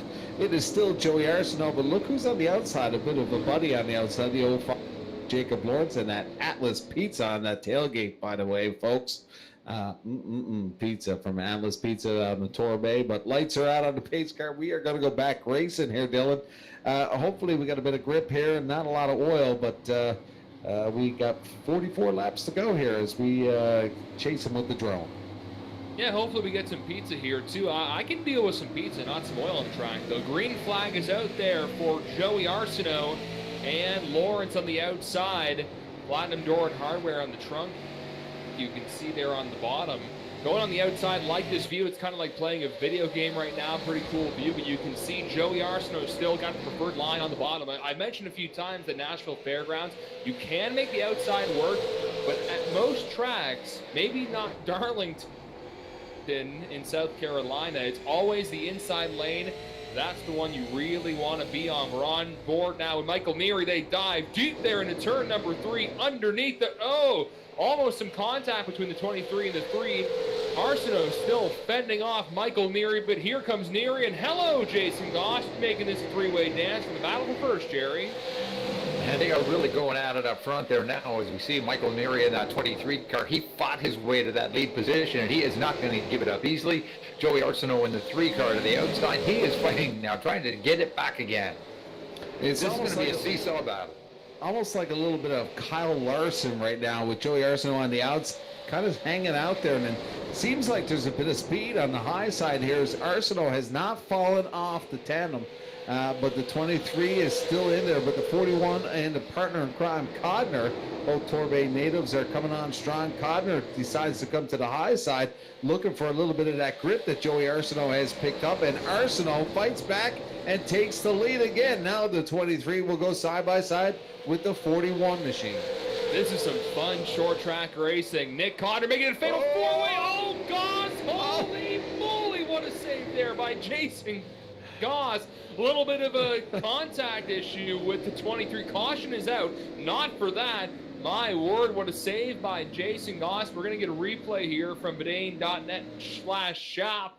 Guy there in the t-shirt booth, Paul Strickland. Man, what a turn 1 and 2, but that's not where the issue was. I think it may have included Phil Fowler. May very well have been. We're taking a look. We're kind of sifting through the, it looks like it might have been the 9 car, and Fowler was just kind of driving by out on a Sunday drive. We're going to pull up the instant replay again, brought to you by the new Teespring store. Vidane.net. Hello? Is that Tim? Caution is for the 59. Caution is for the 59 car, so we're going to take a look. There we go. There's the 59 car. And shout out to Tim Terry, the race official right next door in the, the race official trailer. And we're taking a look. The 59 hits the corner okay. Comes off. He's on the backstretch. There's the 9 car. A little bit slow. Phil Fowler gets on by, no problem. Might have backed this replay up just a little bit too far. There's the 59. There we go. We're up in the wall. There's a little bit of action coming on down into the corner. Looks like Fowler gets into the 9 car just a bit. 59 hits the wall again. And there we go. There it is. Found it. Comes across the nose there. The number 1 car, Rod St. George. So Rod caught up in another incident outside of his doing, but the 59 grabs a gear, points her in almost the right direction, gets going. A little bit of nose damage on that machine. But that's going to be the caution that just came out here, boys. Quite a few incidents throughout the whole race surface, Jerry. We've seen right up the front with that beautiful save from Jason Goss in the 41, and it seemed like it ricocheted all the way through the field. You know, it's really funny because we talk about cars having grip and what it takes to hold on to the racetrack, and a little nudge from somebody, and it feels like you're on a sheet of ice. That back end of the race car just wants to whip around on you. Jason Goss did a beautiful job of holding on to that race car. And the guy who loved it all was that number 3 machine of Joey Arsenault, because while all that was going on, he was racing away. If it hadn't been for the caution, he might have about a 6 or 7 car length lead now. That was some fun racing, Mike. Right before that caution came out, these 4 drivers, Arsenault, Goss, Neary, and Codner, these 4 guys, they're going to be the ones to put on the huge show tonight in the back end of the Twin 50s, the Newco Metals 100 at the legendary Nashville Fairgrounds Speedway. For someone like myself, Mike, these top 4 drivers here, what classes do they run at Eastbound Park? Well, you got Joey Arsenault, your 2019 champion from the Bandos. You got 41, Jason Goss, who's a late model driver. Michael Neary is a 2-time U.S. Legend champion. And Nick Codner, dominant Bandolero driver as well. So, pepper right through Bandos and late models and Legend drivers. So the skill level is there, as these guys have been around for quite some time at Eastbound International. But we're seeing some of the top guys in iRacing from the island. They've been in throughout the whole TCM special events throughout the whole season. But we have a new leader, boys. The 41 has managed to squeeze by the 3, and here comes the 54, hard charging to the outside. And Jason Goss in that number 41 put it out in front. He worked at it on the outside lane, made it happen. And now the 54, Nick Codner, trying to follow him through using that outside lane. Obviously, the grip's starting to come into the higher side of the racetrack. Good grip in the tires. They've had some racing time now to get it going. And they're using it as they go to the upside of the racetrack. It's the long way around the racetrack right now. It's the quick way. That restart played in the favor of Jason Goss as they're riding away like they stole the whole darn show. It's a 2-wide battle for second between Joey Arsenault and Nick Codner. Michael Neary in the catbird seat watching this battle for second, but you don't want to be sitting in 4th right now. You want to try and get up front, because we saw in the first Twin 50 here, a lot of cautions, which you now speak of the darn devil. Here's another one. This race could be littered with cautions again, and you really want to be up front because there may not be a lot of time for green flag opportunities to really keep your position. Well, yellow flag is out again on lap 21. We're going to from Paul Strickland Jr. to bring us back here, as kind of did not get the view of it, but looks like we're taking a peek at the 51 machine. There it is. Pulling up the old instant replay right now, sponsored again by Vidane.net/shop. Check out all the hooded sweatshirts, t-shirts. We got some coffee mugs up there, some championship belt stickers that are pretty cool. About the 51, there you see, gets in the back bumper of the 5, checks up just a little bit. Unfortunately, gets a nudge there from Bob Hutchings in the 77, and another nudge from him from the 03. But right off the rip, he's able to grab a gear, points that thing in the right direction, gets him down on the apron, and Matt James is going to drive away A-OK. Doesn't lose a lap, but some damage on that race car for sure, boys. Well, that's going to bring us close to the halfway mark. Cross flags are going to come out as the pace car is going to bring us around a couple of laps as they line them back up. But that's going to get us a bit of a reset here, a little bit different picture on front row, Jerry. Goss and Codner, who are both teammates now in the front, with Joey Arsenault on the bottom. What we've seen on that last restart, Jason Goss doing a wonderful job in grabbing that lead. So we'll see what happens here as we get close to the halfway mark and new feature up front. Yeah, it's going to be interesting on this restart because we've seen the drivers a lot of speed in the racetrack now. There's a lot of rubber worked into it, so the upper groove is working. The bottom side of the racetrack I don't think is slowed down. It's simply that the outside lane has gotten a little quicker. So drivers who've adjusted both driving style and hopefully in their car as well, they're using that outside lane. They're using it to their advantage. But hey, we've seen them get slippery too. So you have to be very cautious and very aware. That little chain reaction mishap we just watched that brought out this caution flag, you got to watch what everybody else is doing too, because a little nudge in the back end doesn't seem like much, but what happens behind you, next thing you know, there's 4 of them nudging you in the back, and you're looking at the fence. Gonna cross over the halfway point under caution here with Jason Goss in front. Nick Codner starting second. We saw in that first Twin 50, he was able to make the outside lane work when Noah Healy tried getting on the defense to block off that driver. You can see a few other cars that were on pit road to get their either the automatic fix or some adjustments made on the track. After this, we've got more iRacing fun with another TCM event, 100 laps at the legendary IRWINDALE Raceway in California. Going to be fun. That's going to be a lot of fun coming up here very shortly at the conclusion of this race. But we got to finish this one off first. Green flag is back out now for Jason Goss and Nick Codner, a man on the hunt. Mike James, and I think I just saw a car in the air. A car fly across the screen, and that's going to draw the caution. As I don't know who that was, but we were chasing the leaders, and all of a sudden a car flew by the cameraman. I think I saw SpongeBob upside down. I think it may have been Chantal Bottle. Well, we'd like to see the slow motion on that one. That's going to bring in our good friend Paul, who's been selling thongs and sex toys all night on his merchandise. Hey, $20 is $20, but we do our best here at the Vidane.net merchandise booth. Pulling up the old instant replay and see if we can find out what exactly went down. 5. And it looks like Chantal Pottle involved in that wreck. We're going to back up the tapes here, as we can do here on the old iRacing service, which is pretty darn exciting because it shows us exactly what the issue was, and looks like it was right on the restart.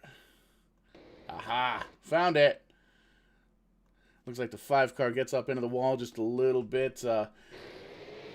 Tags the wall, coming out of the corner, comes back down into the 03 car, and a big hit for Chantal Pottle in the 5 car. Very strong in the first race, led a bunch of laps, and working her way up towards the front here in the second 50 lapper, but unfortunately big time damage. She's going to be the last car on the lead lap here, boys, so it's going to be tough to see that SpongeBob machine come up through the field here from 12th. Well, that's going to get us to 20 laps to go, Jerry.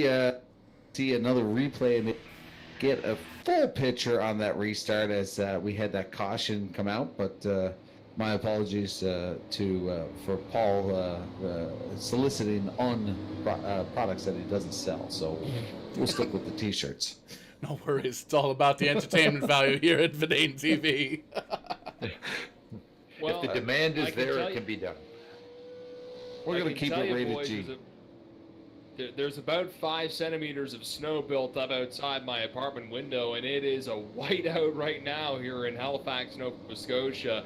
But we're here at the virtual Nashville Fairgrounds. I mean, they can get their snow from time to time. I think it has snowed a few times already in Music City, USA in the late fall, early winter, but we've got about 20 laps left to go. Probably 18 once we refire the engines with Jason Goss and Nick Codner in front.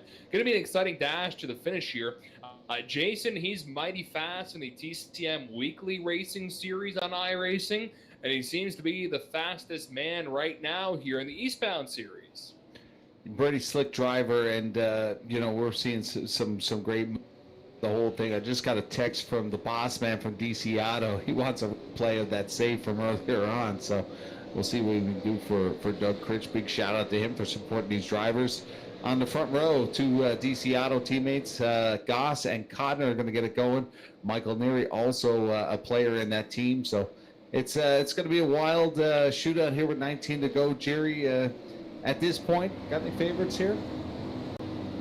I've been kind of watching that 23 of Michael Neary. I think that car's got he's got a good shot at this. There could be some action, we'll call it, in front of him, and that could set him up for everything as we get back to green flag here. And right away, Jason Goss is gone. He's got the 54 Codner right behind him.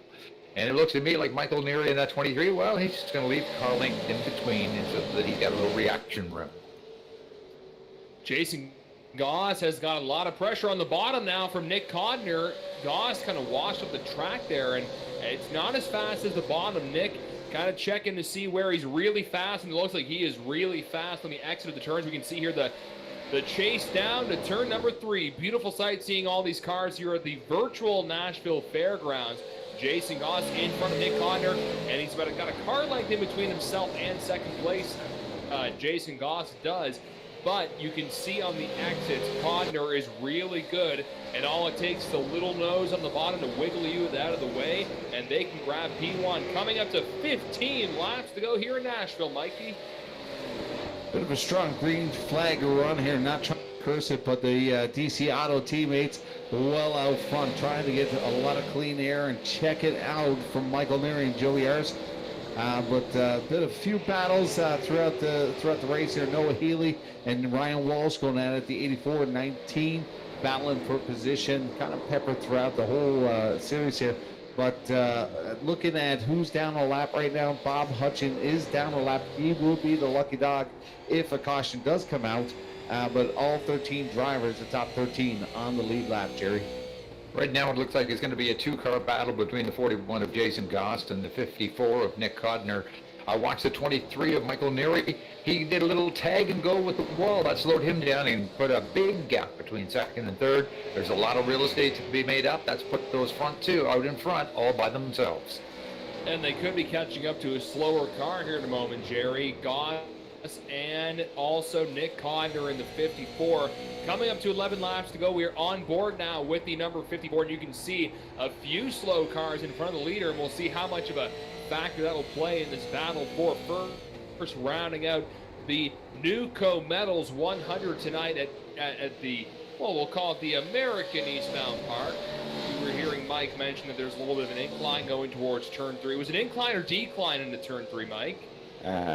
Uphill 1-2, downhill 3-4, so into a flat stretch, 6-degree back stretch, 12-foot elevation, so a bit of a gnarly track. This one here, 18 degrees and 3 degrees on the back stretch and front stretch, but other than that, a pretty wild track here, similar to Eastbound. A little bit more of a wider sweep here. It is a 6/10, as Eastbound is a 3/8 mile, so but lots of action as our leaders come through. Some traffic here. Chantel Pottle and Ryan St. George will be put down a lap as they try to navigate through. Rod St. George not particularly wanting to go down a lap here. He has the right to try to fend him off, but Goss is going to cross over to the bottom here, and he'll fly by to one as the 54 comes in a little bit close to the 1, but he's managed to save it as he gets a little bit squirrely in front of the 5 machine there, Jerry. That was a bit dangly. That was a little tangly. We had a good look at that one, but Jason Goss doing a great job in that 41 corner. Some tremendous car handling to hold on to that thing. It really looked like he was going to lose it as he got around that lap car, the number 1 of Broad St. George. But right now, those front two, they've got clear asphalt in front of them, and they are going for it. Kai was hanging on for dear life while they were working through St. George and Pond, but now they're around the slow cars, and they've got open racetrack for a little bit, and that's a good thing for Jason Goss as he is starting to pull away from Nick Codner. Nick just not as close as he was earlier, and with only 5 laps to go, unless there's a caution, knock on wood, there's not a lot of time for that young driver to catch up to Jason Goss. Well, Jerry, you know, teammates are teammates, but when it comes down to the checkered, teammates and friends go out the door. So we'll see what transpires as Nick Cotter counts him down with his partner in crime, Jason Goss, in the 41 machine. As we are close to 4 to go here as they cross the start-finish line. Jason Goss in full control here. I was about to say that Goss looks like he's doing a magnificent job up front, and now we see a slower car in front of him, the 59 of Andrew James. There it is. Tippy's there, and we'll see what happens. But he's going to get down out of the way. I'm just not sure he found the front fence. That's what I was afraid of. Oh! That is going to bring out the caution. So lucky Jacob Lawrence, Noah Healy, Joey Arson field as they were checked out. But we're going to bring in our good friend Paul Strickland Jr., but we all know the story as we've seen him come across and almost took out one of the leaders. Yeah, tough break there for Tippy James. Looks like he's retired from the event. He was 2 laps down. He was a lap down, and that put him a 2nd lap down. And you can see just it saw the leaders coming, and in the back touched the wall on the outside just a skosh. And man, tough hit. Great camera work by the by the simulation that has a camera set up right there on the wall. But there you see he retires from the race and shoots that car down on pit road. So tough break for Tippy James. He's gonna be scored with 16th here tonight. Well, boys, it's going to be a shootout. They have put 3 on the board. It looks like this is going to be a green-white checkered. So we're going to go to a little bit of overtime here. Will they be able to keep it together for the final 2 laps for Newco Metals 100? Big thank you to all tuning in on our Twitch feed, our YouTube, and right here at Eastbound International Speedway's Facebook page. Thanks for coming out. We're going to be back in action in 2021. Check out our schedule as well. 24 races for 2021 for Eastbound Park, and check out our website eastboundpark.com as we continue to announce a lot of big news in the new year. Big shout out to our good friend Racetime Radio's Jerry Paxson, Dylan Langell. Boys, thanks for coming on board, and Tim Terry and Paul. Well, this is going to be a wild shootout to get this going here, Jerry. I think that's an understatement because we all know how hard Nick Codner was trying to get to Jason Goss. He got held up in the traffic. That gave Goss that little bit of an advantage, that cushion. That's all gone now as we get ready for a restart. This is going to be a big one. And, hey, tires are cool enough. That could be a grip issue as we go to the restart. A little bit too much, spin the tires. That could be all it takes for somebody to find your spot and take it away. And wouldn't that be a shame for a driver like Jason Goss, who has had the better car at the tail end here?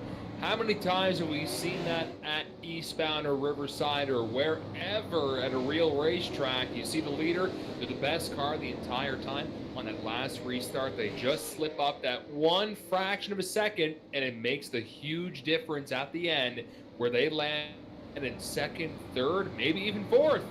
But they don't land first. We'll see what happens here as we're still kind of filing out the field. We're back single file again before we go back to racing, and then we're going to IRWINDALE, California. So we're doing a cross-country flight, boys, over to another racetrack as soon as this is all done. I hope Tim's got a private jet for us with some popcorn. And beer. Paul.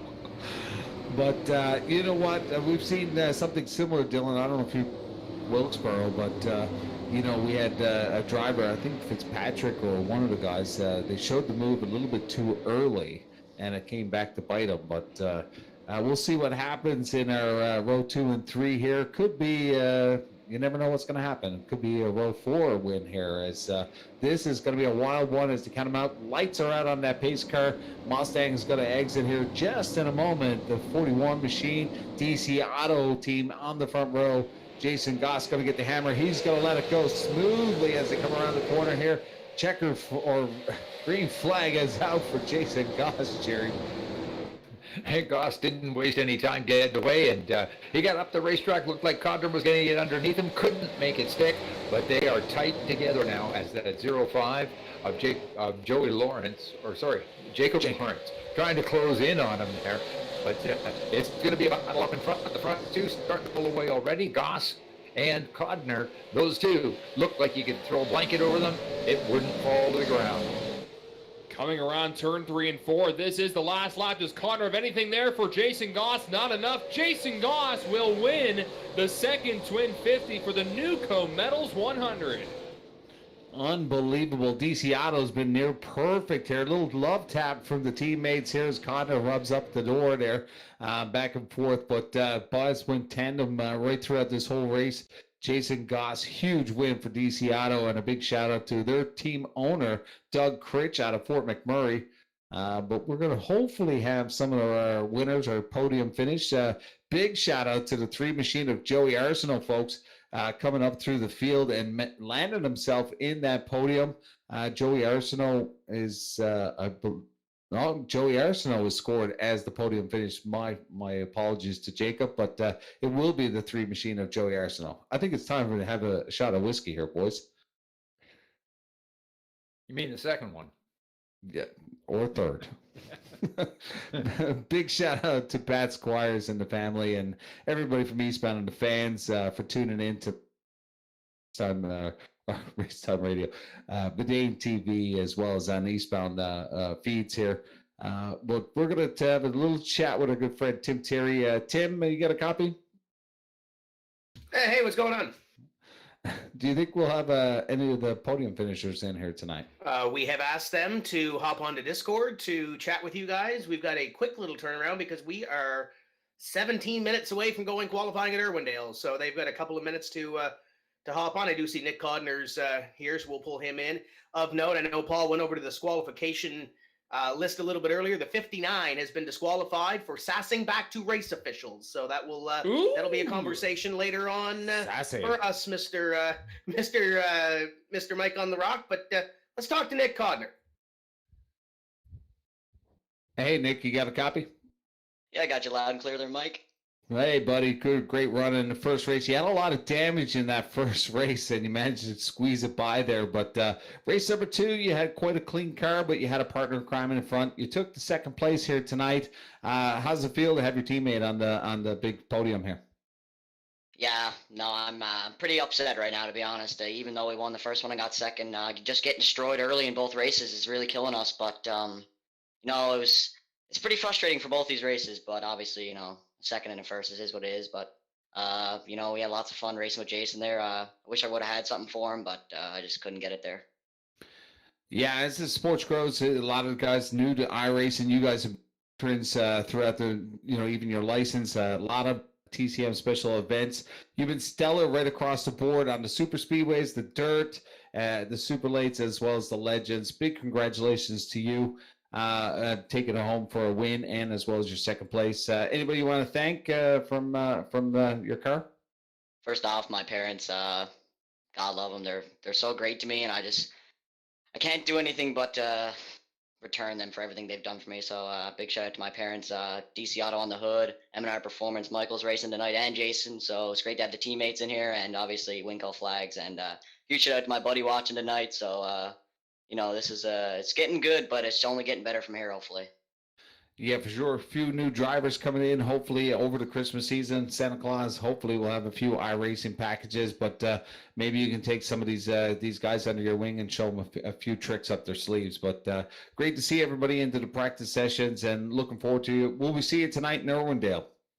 Unfortunately not. You won't see me tonight. I got school tomorrow, but good job throwing off all these events, guys. Tim does a great job on iRacing, and Vidane puts a great show on here for you guys. So have a good night, guys. All right, take care, bud. What a responsible young man. He's got school tomorrow. last day of school. Yeah, last day coming up tomorrow in Nova Scotia. I mean,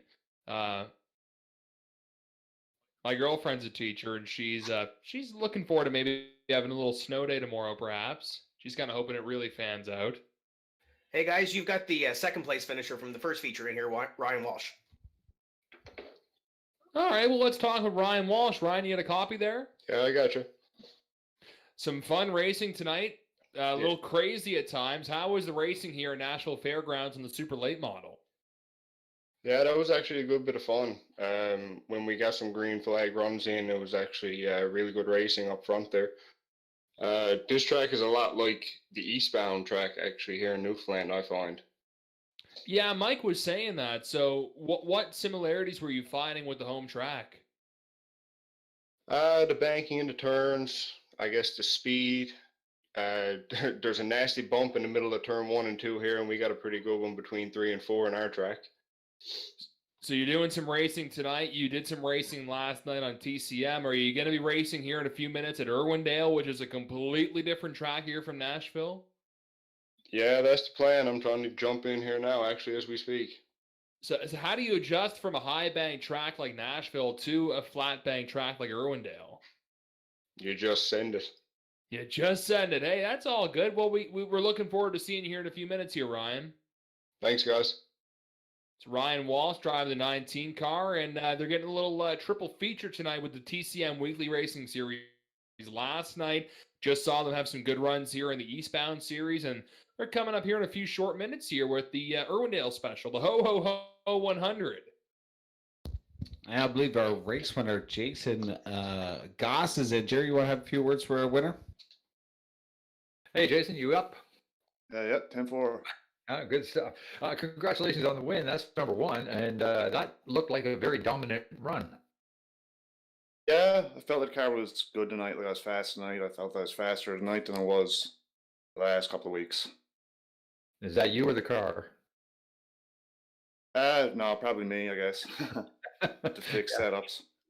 Yeah. It's tricky to run this sort of racing, but a big racetrack like Nashville, as we've heard, is very similar to Eastbound. So not too difficult to make the adjustment.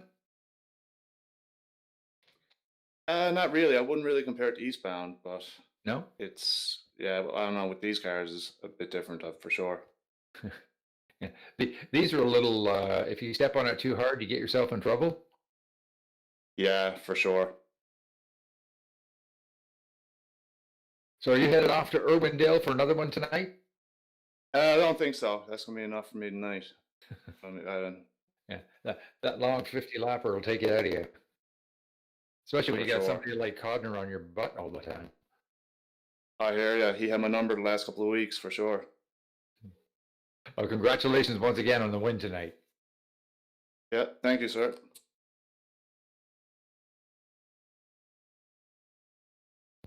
Well, Hey, Mike, I believe we caught up with Michael Neary there. If you want to get a couple of words with the driver of the 23. Hey, Michael, you got a copy there, bud? Hear you loud and clear, buddy. Pretty wild and tangly, as we shall say, night here in the iRacing simulator. Rougher than what we've seen in the past, but you managed to squeeze by there quite often. Some beautiful moves from the 23 machine. Take us through some of the features for you tonight. Yeah, it was definitely a interesting track and just races in general. But got lucky on the third one. Kind of took myself out of the second one, hitting the wall a couple times, coming out of turn 4. But overall, it was an awesome race and good track. Yeah, pretty quick. I know we were in the legends. You're a 2-time U.S. legend. Bound jumping up to the super lates. Do you have a preferred ride here in the simulator? Did you like the U.S. legend a little bit better? In the sim, I kind of like the super lates better, just because the legends, they're accurate, but like they're kind of twitchy, which I don't really find in real life. So in the simulator for sure, super lates and stuff, but gotta love the legends in real life. Yeah, for sure, and hopefully we'll see you in 2021. I know you're quite busy with school now, becoming a pilot. Got to see you on the tarmac of the runway there the other day. Congratulations on your new career. I'm sure you'll be flying down to some big races down in the United States in the near future. Yeah, well, that's a plan. Then I can go wherever I want. Don't have to worry about nothing. Exactly. Dad, I want a Cessna. Yeah. But I know definitely your father, Carl Neary, big supporter of you and also racing. Any shout outs here tonight to send us home? Yeah, so like you said, Dad, with everything that he does for me, and Wingo Flags, which is his company, M&R Performance, and Corey Nolan from Nolan Graphics does an awesome job on the iRacing cars and in the real life cars, so pretty awesome. Well, that's news to me. Nolan is now gone virtual, is he? Yeah, I don't know if he's doing anybody else's, but he did mine back in the spring. It looks pretty good. All right, Sarah. Well, good luck with your career and school and everything. Enjoy your holidays trackside this summer. Thank you. You too. All right, boys. What a night. Hey, Mike, we got one more interview I want to squeeze in here. We'll give it to Dylan Langell because this kid ran really well last week. 2 top 5 efforts tonight. Dylan, before we close this out, you got Noah Healy. I got him. Noah, do you got me? Dude, you got me. I got you, man. And that was some fun watching you duke it out front with drivers like Nick Codner and Jason Goss. How were the Twin 50s this evening at Nashville? Oh, it was certainly different for sure. I'm not used to running up front that often. It was a totally different experience for sure. I totally enjoyed it. So you did some Legends racing with this Eastbound series. Tonight you do the SLM. How did you find the difference between the two cars here in Nashville? I kind of like the Legends more than the Super Lates. I'm more into the lighter cars. They are able to turn a lot more smoother. So we're talking with everyone. We got another race coming up here at Irwindale. Are you going to hop over on a flight to the west coast of California with a bunch of other drivers? I will not be hopping on that tonight. No, I won't. Okay. Well, it was good. It was good fun watching you. Some solid runs. Any big plans for 2021 coming up in Eastbound? We're hoping to do really good in 2021 season. I think we can. We definitely got a car for a win. What series do you race in there at the track? We race the Bandoleros. So how many drivers are you going against usually every weekend? I think it's normally 6 or 7. Not bad. So that'd be pretty fun. With that track's a little banked, do you usually stick to the bottom, or are you riding all the way to the top sometimes? Most of the time on the bottom.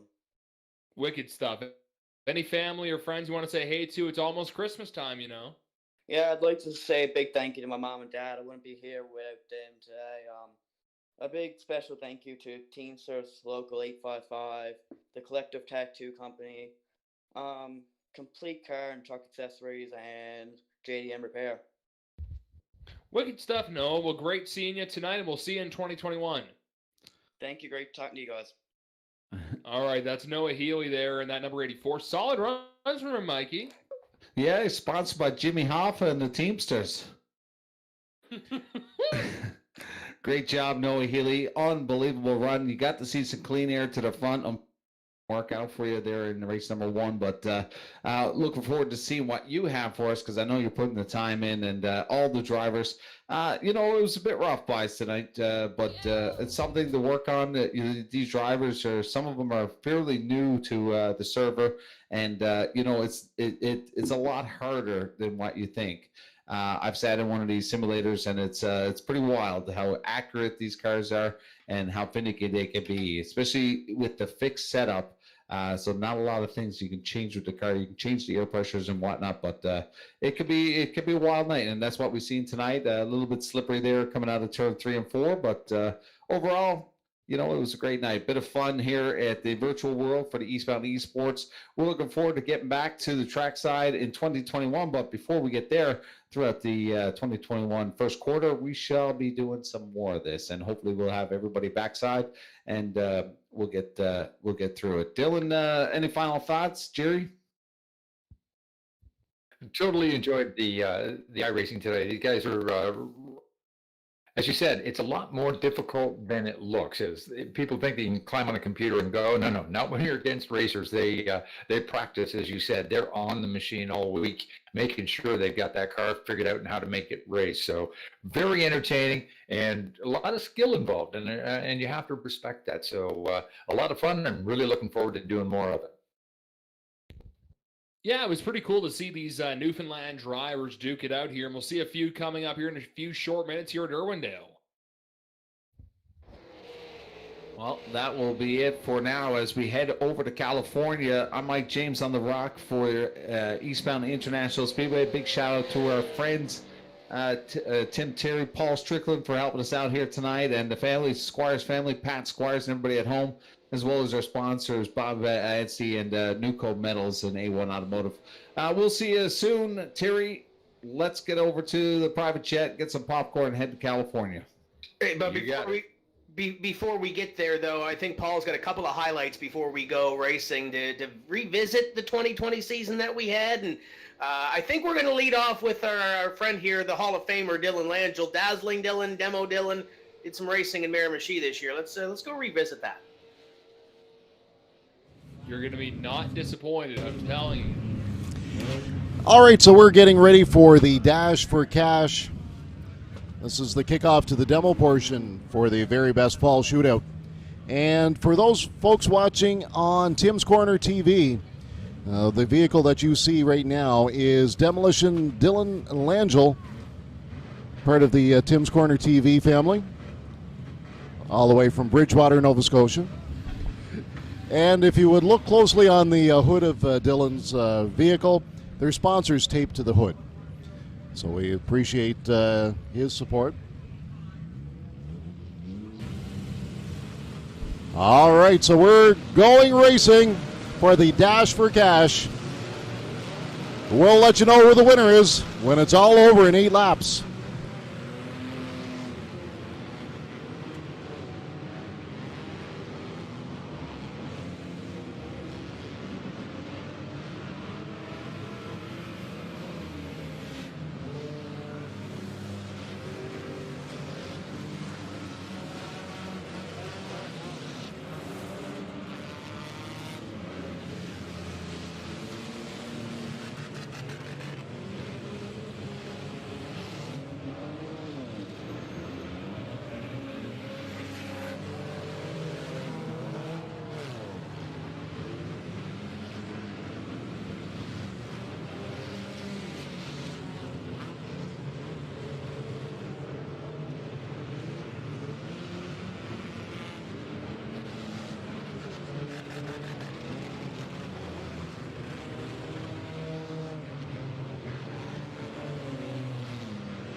Are you watching what I have right now?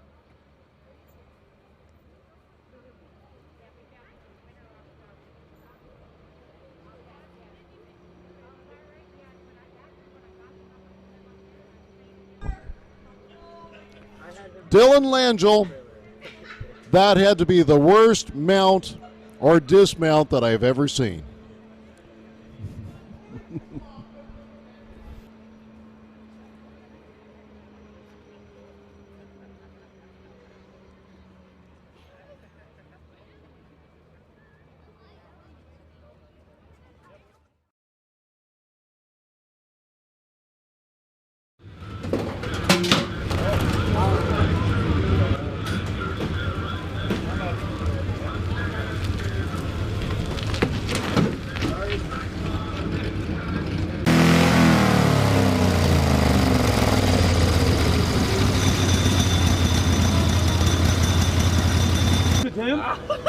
Tim. Hurry up, Tim. When you put the fuel back on, When I'm kind of coming up that hill. yeah, you gotta sort it. You're not on the ground at all now. Yeah, let's go. Come on.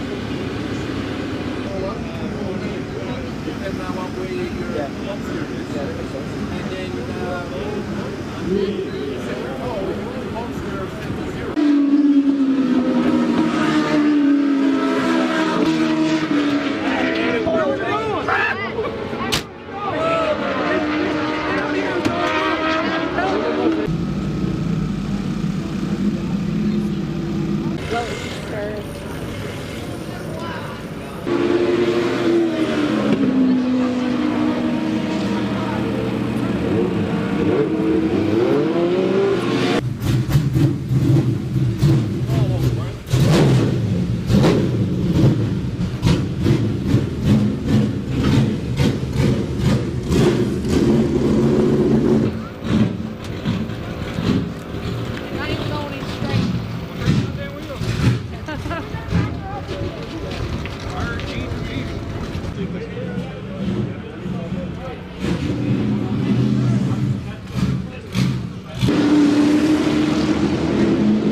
I can guarantee that it won't happen again. If you win a race, you want to do a burnout, don't do it on the drag strip, or you will lose points and probably your position. Do it if you want to do a burnout, whatever the case. Do it on the oval track, there on the front stretch, and then we go from there. 4, 3, 2, 1.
not okay.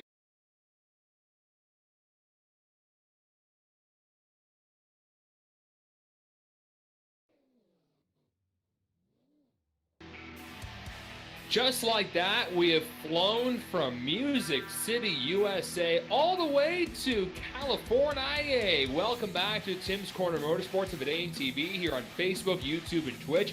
It is the Tim's Corner Motorsports Ho Ho Ho 100, capping off a fun year of iRacing on Tim's Corner Motorsports with some of the best in Atlanta, Canada, racing here at the legendary IRWINDALE Speedway. It's Dylan Lanchel from Riverside International Speedway, Mr. Mike James from Eastbound Park here as well, along with Showtime Paul Strickland Jr. in the TV replay t-shirt booth. Gentlemen, Mikey, how are you this evening after the first race in Newfoundland? Well, it was an interesting night, and like you said, on that quick private jet with some popcorn all the way over here in California at IRWINDALE Speedway. A little bit of a change up, a half-mile track here tonight, progressive banking, and we got quite a few fast cars qualifying already, so I believe the top 8 have made it to the show already, but we are going into the heat race, or number 1, and we are going to take the top 4 here, Dylan, and sitting on the pole looks like Danny Chisholm will be the pole setter here for heat race number 1 as we start to grid him. Keith McClellan, Danny Mack going to be on the outside in the Bud Light machine number 30. Pretty fantastic, and as soon as we go through this field, we'll have a little announcement about some more fun iRacing events coming up in the new year. But first, we'll go through your starting lineup, including Tanton Woolrich from Prince Edward Island, and the infamous Brandon Campbell starting in 4th in the 99 car. Infamous. And in position number 5 in row number 3 on the he's going to have Wade Craswell to the outside in position number 6 in the 67 machine. This driver was pretty fast last night at Oxford. Ryan Twinham in the 8 car, and Trevor Smith in the 033 car back on track here at IRWINDALE. And completing your field in row number 5, the 03 machine of K. He's going to have Craig McDonald to the outside in the 98 machine. Well, Mike, we got some who's who in this race tonight. This is the last TCM event for 2020, little pre-Christmas special. But in the new year, we are firing up with some fun events, including a very special event coming up on the January 9th and 10th weekend of the new year. Unfortunately, back in November, the maritime racing industry and the Canadian racing industry lost a giant in Jim Hallahan, passing away a few short weeks ago, a truly awesome gentleman around the racetrack. But his grandson, Tyler Hallahan, organizing the Jim Hallahan 333 at the legendary Bristol Motor Speedway coming up on January 9th and 10th. There will be some qualifying races, D, C, and B mains as well if necessary. If you have raced in a TCM race before, we'll have more details coming up in the next week. But for now, we're going heat racing here at IRWINDALE Speedway. Very different from where we just were mere moments ago here, Mike, at the legendary Nashville Fairgrounds Speedway. Right now, not as much banking, half-mile track, and we're seeing a number of cars already fanning out in front. A few drivers we have not really seen recently, as they're not part of the TCM Weekly Racing Series. Yeah, and Danny Chisholm with a great jump at the start of this race takes a huge lead right. Tanton Woolrich, he is way out front. He's got about a 0.4 of a second gap now on P2, but the leaders are starting to come up through. Tanton Woolrich, Keith McClellan, and Owen Maher, your top 4, trying to vie up against the back bumper of the 87 machine of Danny Chisholm. Pretty cool thing with this race here, Mikey, is that we got representation from all maritime provinces right now. Danny Chisholm, Nova Scotia boy, Tanton Woolrich from the island, Keith McClellan, Cape Breton. Caution out on the track right now. Brandon Campbell, New Brunswick guy. Ronnie McKay from Cape Breton. It's pretty neat to see the representation from near the Atlantic bubble. I know a few Newfoundland drivers will be racing in the racing tonight. First caution out in the heat racing. That gives us the opportunity to bring us in our good pal from the TV side of things and also the T-shirt side of things. Vidane.net/shop replays brought to you by Showtime Strickland Jr. I'm still trying to get the popcorn out of my teeth here from that flight. I don't know if that was stale popcorn or what it was, but Going to take a look at the 033 here. Trevor Smith.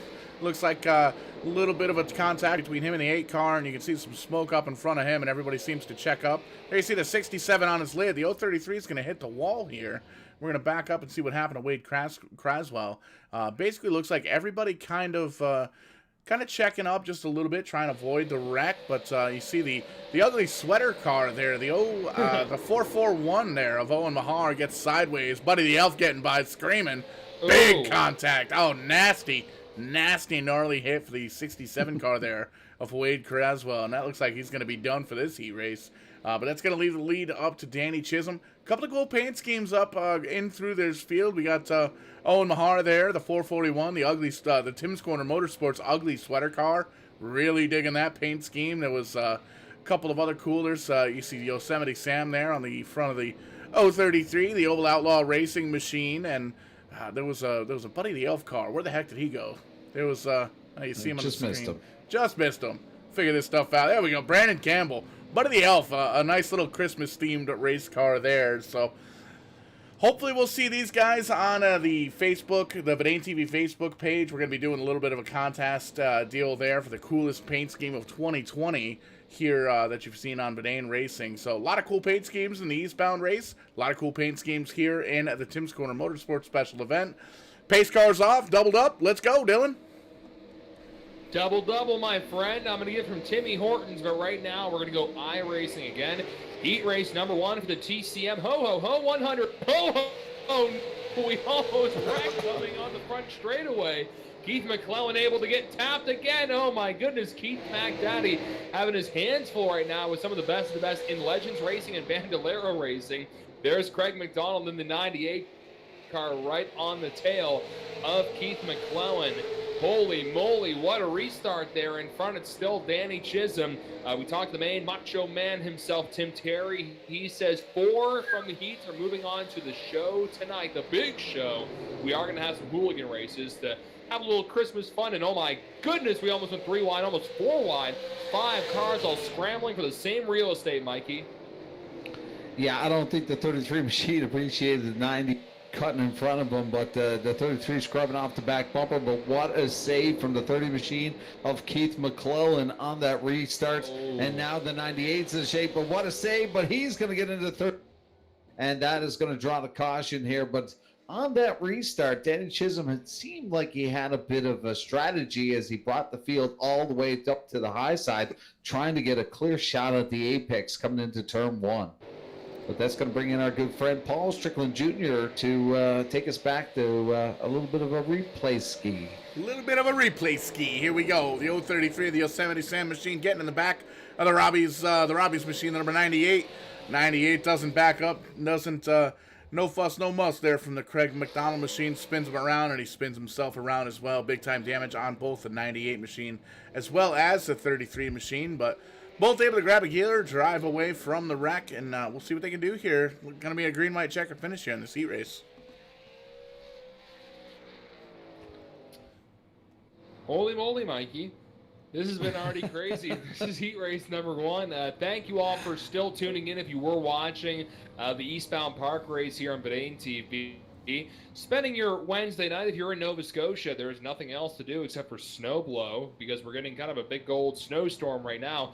I don't know when Newfoundland is set to get this storm, Mikey, but you may be waking up tomorrow shoveling a couple of centimeters of snow off the front lawn and also on the front driveway.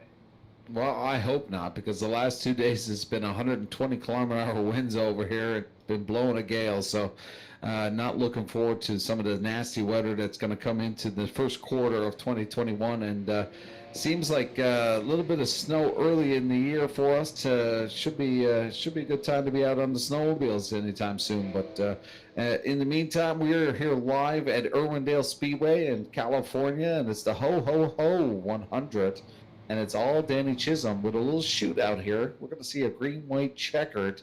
It's going to be Tam Woolridge to the outside. Keith McClellan on that last restart with a huge save will start to the inside here now. So a little bit of a different advantage point for him as he got a little squirrely on that restart as Chisholm brought him all the way to the high side, like I said, and really had some strategy there that I haven't seen from the 87 machine. So we'll see what he has for us in store.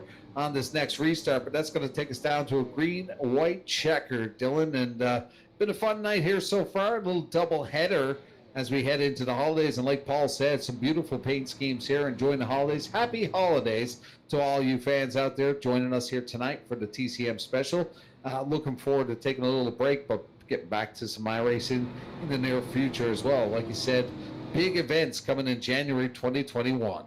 Would you believe me if I said that I used Blowing a Gale this afternoon in my radio show?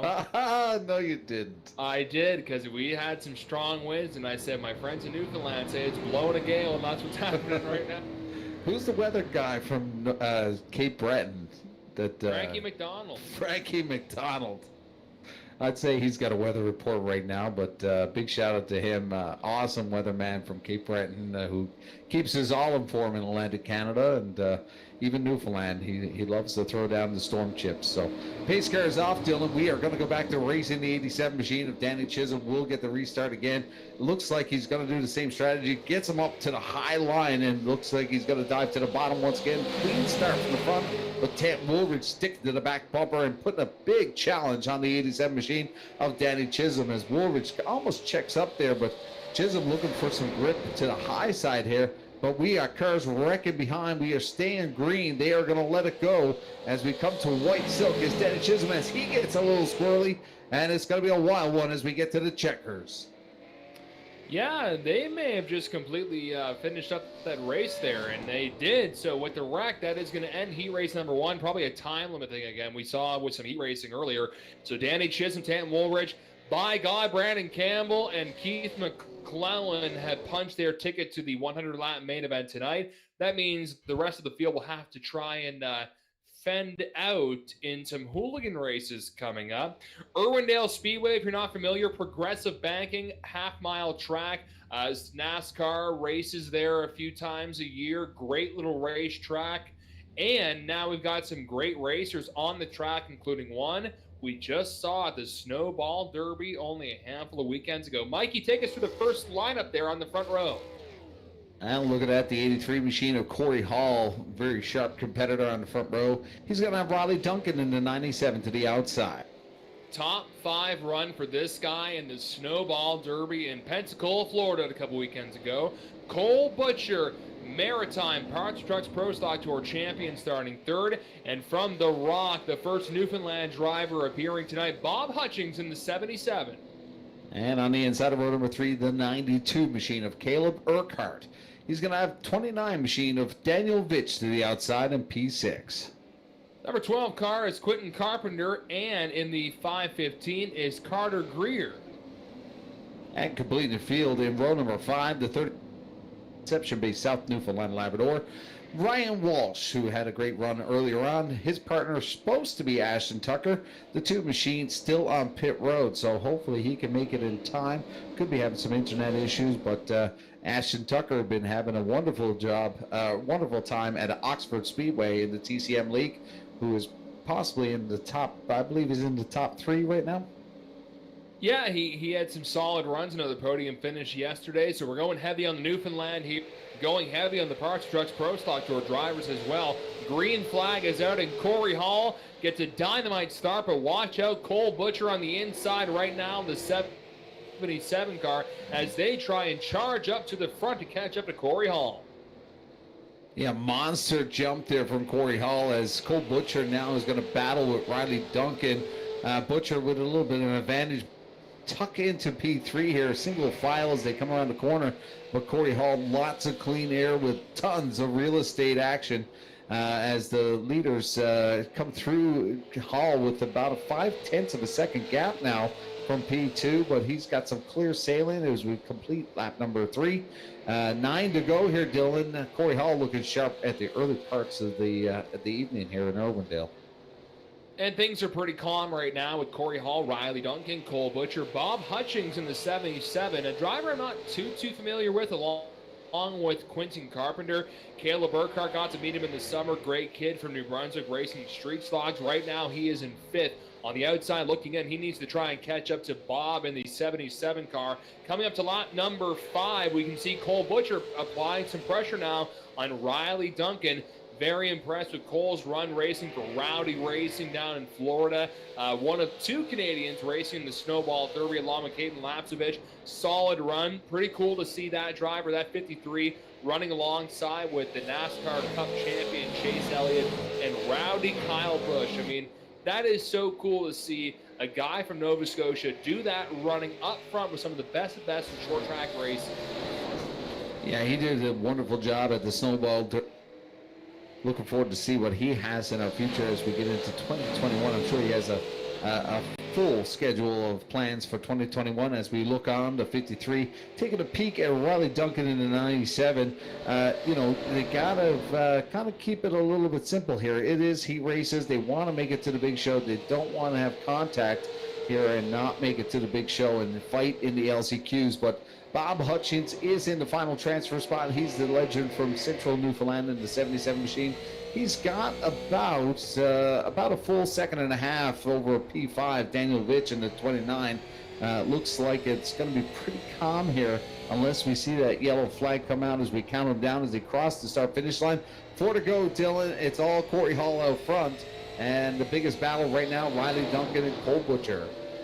Yeah, and how do you feel if you're Riley Duncan? You've got one of the best in SLM racing in North America. We saw it a couple weekends ago in Pensacola, but he's holding his own right now currently in front of Cole Butcher in the 77, also making it a 3-way dance for that second position. All 4 of those drivers will be moving on to the 100-lap main event coming up shortly if they can keep it clean. Heaven forbid if they all take each other out in one of the turns here. Well, with 2 to go, I think they're going to be calm and composed here. 77 looks like if anything goes perfect for him, we'll make the show here tonight. But a lot of great drivers in the field that we're going to see here to get into the main. We have close to 60 drivers, I believe. But White Silk is out for the 83 machine of Corey Hall as he brings it around for a couple more corners for Checkers. Going to come out for that 83 machine of Corey Hall. Solid run for Corey Hall, Riley Duncan, Cole Butcher. Bob Hutchings from Newfoundland will make the field, beating out another Newfoundland driver, Daniel Vitch. That's Carter Greer in the 5:15.6. Walsh, Carpenter, Urquhart, and Tucker, who didn't make even a lap here tonight. They'll have to try in a hooligan race. I know Ashton in New Brunswick has had some internet troubles here and there before, but we will see if they're able to make a hooligan race by the end.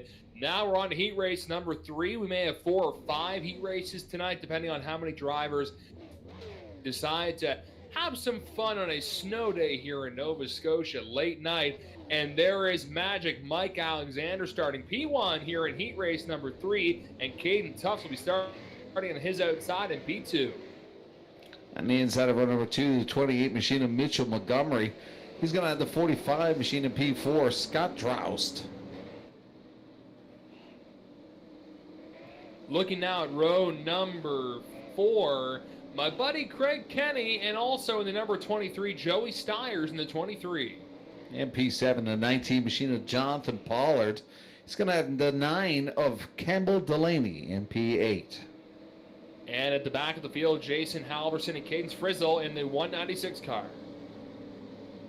Well, top 10, Mike Alexander. Not sure what's on the go with him as my scoring is showing him not on the board.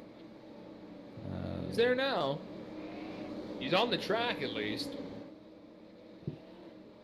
Very difficult to see the numbers on that first one. No, it's 75 is not showing up right now. The 28 of Mitchell Montgomery now is on P1. So a little bit of a flip over here as 75 of Mike Alexander has disappeared, maybe caused by this snowstorm, this northeasterly in Nova Scotia. But 75 machine is not going to make it. He may end up in the LCQs, but we are green flag action.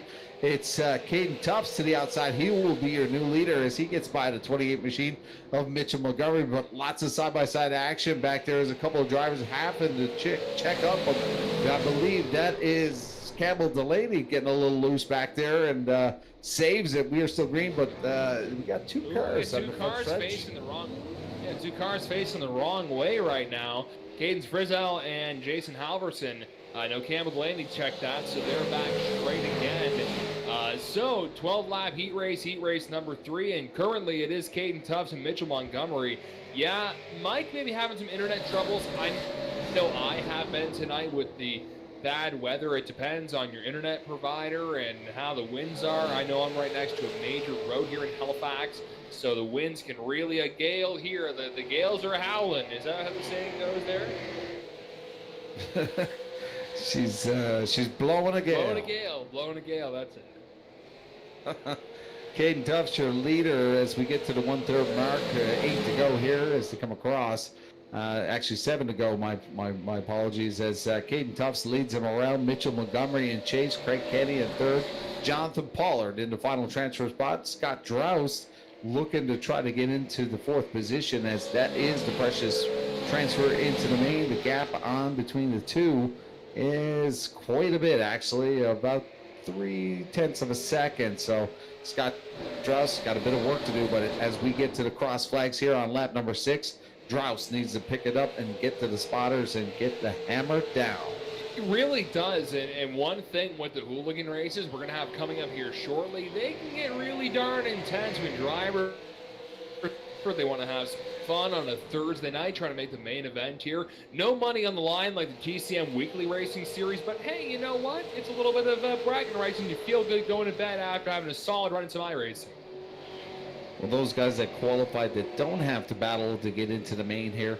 But look at that, Joey Stiers in the 23 machine trying to get around Scott Droust, looking to find some extra grip to the top side here as 45 kind of pitches him up, and that's going to bring out possibly a caution as they are wrecking up there. I don't know, they're clipping each other. Hold on, folks, wait a minute. Joey Stiers hits the hammer on the brakes. So no caution still green. Yet. We're still green flag racing. Very surprising seeing Scott Drost in the 45. You can see a lot of damage in the 45 car, and that will pretty much write them off for this heat race here. Caden Tufts, young Bandolero driver from the Maritimes, in front of Mitchell Montgomery, Craig Kenny, and Jonathan Pollard in the 19. They are now in the transfer positions to move on to our 100-lap main event, the Ho 100.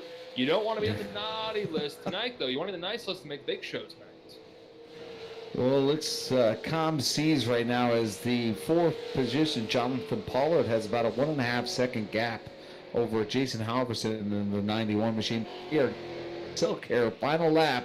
It's going to be Caden Tufts in the 88 machine coming around for checkers, followed by Mitchell Montgomery, Craig Kenny, and Jonathan Pollard. Everything looking okie dokie here as the top 4 make it to the big show. So, 5th on back, Halverson, Stiers, Delaney, Frizzell, and Drost will have to go to the LCQ. Try and make the big show tonight. You can see Mike Alexander, for whatever reason, he's number 1 in our hearts. I know that, but he was not number 1. Now he's back down a little further. Mike didn't even make a lap here. So we're going to move on now to heat race number 4. And we've got some more heavy hitters in this race, some drivers we have watched a few times recently in the TCM Weekly Racing Series, including, we'll call him Father Christmas here, because, man, he's got such a cool paint scheme. Starting second, it's Brett Suggs, but on the pole, the 34 car, charging like the man beast from Detroit, Michigan, Mike Rhino in the 34. And on the inside of row number 2, the 14 car for Andrew Rogers, and he'll have Nick Pache on the outside in the 51. Terry Duguay in the 114 starting 5th, waiting for Jake Goodwin. There he is on track. Jake Goodwin in the 24 going to be starting 6th. Derek Gates coming up next in the 135 machine. He's going to have Tony Wright in the 09 to the outside. And also Todd Tufts in the 72. Jake Scrivens at the back of the field in the 10th position. 2 drivers we watched last night in the TCM Weekly Racing Series. Very different track again between Oxford and the Irwindale Speedway. They're both semi-flat, but Irwindale's got the progressive banking. It goes 369. Bottom is 3, middle is 6, top is 9 degrees. And that doesn't sound like a whole lot, But it's pretty cool with the different runs you can get. We're noticing the drivers are kind of sticking to the top side of the track, as we can see the 14, Andrew Rogers, looking like my grandmother's sweater. I won't call it ugly because it's my grandmother, but man, it's Christmassy. It's got a TCM sticker on the hood, so maybe Tim designed it, but Brett Suggs with a little bit of a different paint scheme here tonight. Not what we've been running the Nightmare of Christmas, I believe. Correct me if I'm wrong, Paul. Nightmare Before Christmas. Before Christmas, yeah. You got to watch Disney Plus with your kids on Christmas break, Mike.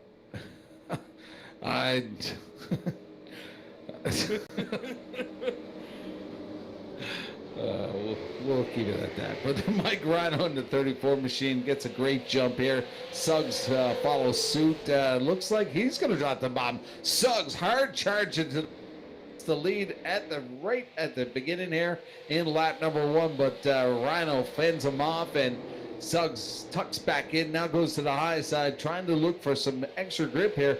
This could be a little bit of a strategy for Brett Suggs, kind of checking out the track here as the grip gets a little bit better here after we've seen quite a few heat races, kind of testing out the waters and seeing what's available here, Dylan. Well, you could see, I think Brett was really trying the crossover move, a little slide job, like Dale Jr. said before, but he hammered the brakes to make sure, and now also we're going to have a little switch over here with now the 34 car Rhino going on the bottom. Going to try and flip-flop here. Goes to the top, goes to the bottom. Crisscross there and back. Will Brett Suggs now cut to the inside going towards turn number 1? He will. Can he get his nose under there? He can. Suggs and Rhino. By God, they're side by side going down the backstretch. And the 14 car, Andrew Rogers, just going to stay back in third watching this right now. I agree with you there, Mike, though. It looks like Brett is really trying to see what lane works the best right now. He's tried the top, he's sampled the bottom, he's got some time in this heat race. Well, 5 laps completed, and these guys have taken their gloves off right at lap number. It's a little bit of crisscross, make you jump, but the one that's having a full view of this is Andrew Rogers as we carry on board with him in the 14 machine. Caution. As we are going to get a caution, like you said. Not quite sure as we were on board with Andrew Rogers as that battle unfold in front of us. But they're going to get reset here. But we're going to bring in our good buddy Paul Strickland Jr. has been selling some Swagalicious on VidaneTV.net/shop. Shop till you drop, folks. Get your girlfriend a hot tank top with Vidane TV. Telling you, I picked myself up one of the extra medium tank tops, and I usually wear a 3X. I gotta tell you, medium. I gotta tell you, looks real good. But we're gonna take a look at the instant replay here, brought to you by the Vidane TV merchandise stand. 135. Derek Gates here in trouble, pointing in the wrong direction.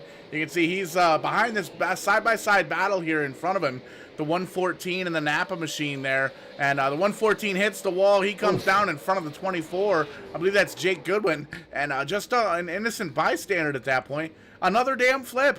Oh, we've had so many flips. There's the 4 car giving himself a piece of it. Giving a shot to the old 149. Giving him a little bit of a gore, if you will. Shout out to Mike Rhino in the number 34 machine. But yeah, the 135, all sorts of tore up right now. He's still in the lead lap, but he's currently scored 9th in his heat race. We got 5 laps to go. We're probably going to restart with 3. Probably going to see this 135 machine here in the last chance. The last chance for romance, the LCQ race later on here tonight. So all the fans tuning in.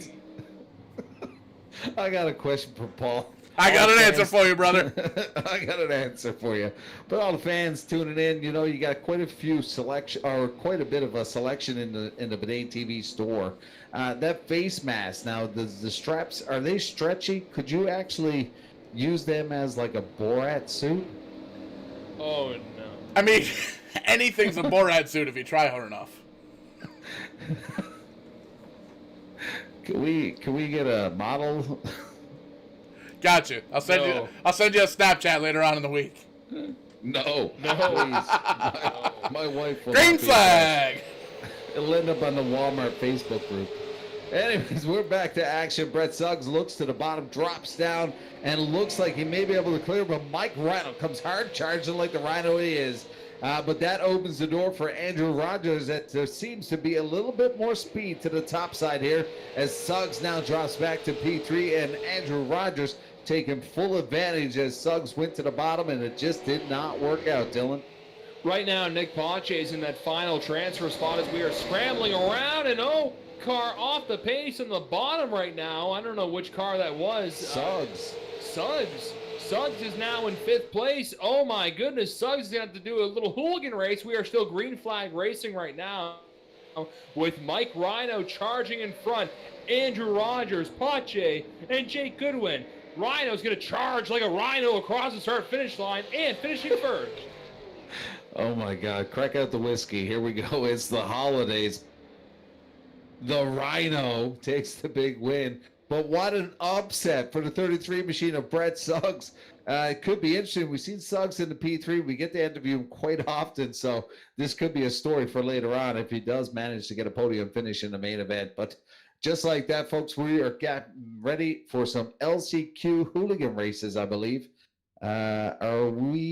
Yes, 20 laps are going to be on the board for this last chance for romance. And sitting on the pole right on the top, the 98 machine of Craig McDonald. He'll have the 91 to the outside, and that is Jason Halverson. Ryan Twinham in the 8 car will be starting 3rd, and Joey Stiers in the 23 rolling off P4. And making up row number 3, the 67 machine of Craswell. He'll have the crazy, not the elf yet, the 9 machine of Campbell Delaney. I was looking for the elf. Not yet. Trevor Smith in the 033 will be starting 7th, and Cadence Frizzle in the 8th position will be in the 196 car. In row number 5, the 03 machine of Ronald McKay. He's got Scott Trouse, who was a bit of an upset there as he was fighting for that position in the heat race. He'll be on the outside of row number 5, the 45, who we're not seeing right now, and that is very unfortunate for Knight, one of the top leaders in all these TCM events. Mike Alexander is yet to check in, and if he does not check in here, that will be it for him. He possibly is having some internet issues with the snowstorm up in Nova Scotia. I believe he is in the Halifax area, is he not, Dylan? Yeah, I believe so. Owen Marr as well, not here as well. But my gosh, not here knocking. Hey, there's mummers are coming in. Santa, is that you? Hey, get away from my booze. I'm wearing out the door tonight. We are taking 7 from each of these consies. So 10 in this one. So if these guys can keep it clean over 20 laps, chances are they're going to be in the show. I really like the knocking on the door when you enter. This is just really awesome. Just if you could shout out any mummers allowed in, that would make my night. But he's already exited. How rude. We are green flag. We are green flag action. Craig McDonald with a massive jump here with Jason Halverson, 91. And for the folks at home, if you're from out there and you don't know what a mummer is, go Google it. Listen to the Simoni song, the Mummer song. You'll find out. You know that one, coming right? in your house You know that one. They used to come to my house. Look at this, Campbell Delaney in the 109 machine working his way on Joey Stiers, and Stiers getting washed up just a little bit. Now has the 67 of Wade Craswell changing a little bit of paint on Mr. Stiers, and now the 196 wants a taste as he looks to the bottom.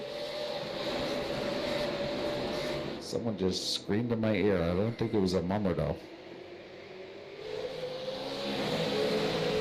So Mike Alexander not able to make this feature, but I want to give a shout out to him and Xander Signs. He's one of the guys that makes all these cool paint schemes in iRacing. I'm assuming this snow is built up on Mike's power lines and the internet line. I'm kind of racing for my internet to kind of kick out here at 3, unfortunately. I guess in wrestling terms, that wouldn't equal out. But either way, we are racing here. We see Joey Stiers, and we heard from the man himself, Tim Terry.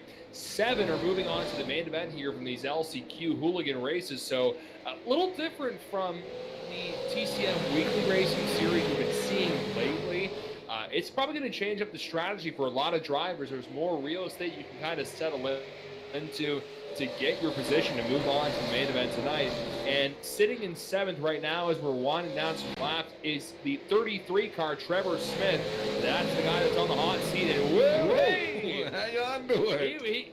He went from the outside to the inside, going underneath the 45 car, of Scott Drost, trying to maybe move up to 6th position. A little more comfort there, as the 33 car really only has 2 other competitors, and that's Ronnie McKay from Cape Breton Island in Nova Scotia. Now he makes the pass, and now he's in the transfer spot. Is it still an island if it has a causeway? Is Prince Edward Island an island with a Confederation Bridge? That's not a causeway. But there's a little bit of land there. There's water. There's water. Yeah, the causeway lifts up. Let's pull out the geography books. But either way, Greg McDonald is your leader, the 98 machine, with a huge gap now on Campbell Delaney, almost 3 seconds. He is out for a Thursday night stroll. Happy holidays to Craig McDonald. We are taking 7 to the main event. Scott Drost is the one on the inside. On the outside, the 8th position. Ronald McKay in the 03 machine. Looking at the gap between the two, about 2/10, or actually only 1/10 of a second between the two. Bit of a battle back there for the P7. Looks like Ronald McKay wants to get into the big show here as we're looking in right now and looking at the 33 machine. And Trevor Smith wants a taste of this as Scott Drost is trying to fend him off. Now 2 wide behind him. Full rear view mirror in Scott Droust's 45 machine as we count them down. 8 to go here, Dylan. This could be quite tangly back there for the 45. Brother, you know it's going to be. This is the fun thing about iRacing. It's fun with any racing. It's always watching that last transfer spot, whether it's the Gatorade duels or the Can-Am duels at Daytona for the Cup Series, or your local racetrack to try and make the main event. Right now we have Ronnie McKay trying to fend off Trevor Smith, son of the legendary Oval Outlaw Wayne Smith. Ronnie had some solid runs in Sydney, and hello, we've got a car nearly sideways, and that's going to mix things up here. And that's a little bit of a comfort spot for the rest of the drivers. 91, Jason Halverson drifting back and really making it a 4-way dance. Things are mixed up here over the halfway point, coming up to 5 laps to go here at Irwindale. Halverson went from P4 all the way back to 9th. Not sure what transpired in front of us, but with 5 to go, that is going to be very unfortunate. But we will see what happens here now. As actually, I still see the 91 scored as 4th, so I may be drunk. Really? Can you get fired from TCM? Maybe. Right now, though, the 91 has dropped back to 9th on my scoring. So 7th right now is Trevor Smith. And Ronnie McKay is in front, so we're going to get that tweaked out here. Hey, there we go. As we're trying to finish off this racing. Ronnie McKay is in front. Some big battles here at Irwindale. I love this side-by-side swish-swashing racing here at this short track. Swish-swashing. 4 to go here, Craig McDonald. Huge gap. That is continuing to expand. 4.3 seconds now on Campbell Delaney. So Delaney really had not a lot of attention up there, as he has a bit of a gap on Wade Craswell as well, about 1.5 seconds. But the big battle right now is P7. Trevor Smith and Scott Drost, 1/10 of a second between the two. Not much real estate with Craig McDonald flying away. Campbell Delaney, Wade Craswell, Stiers, Frizzle, McKay, and Smith in the last transfer positions.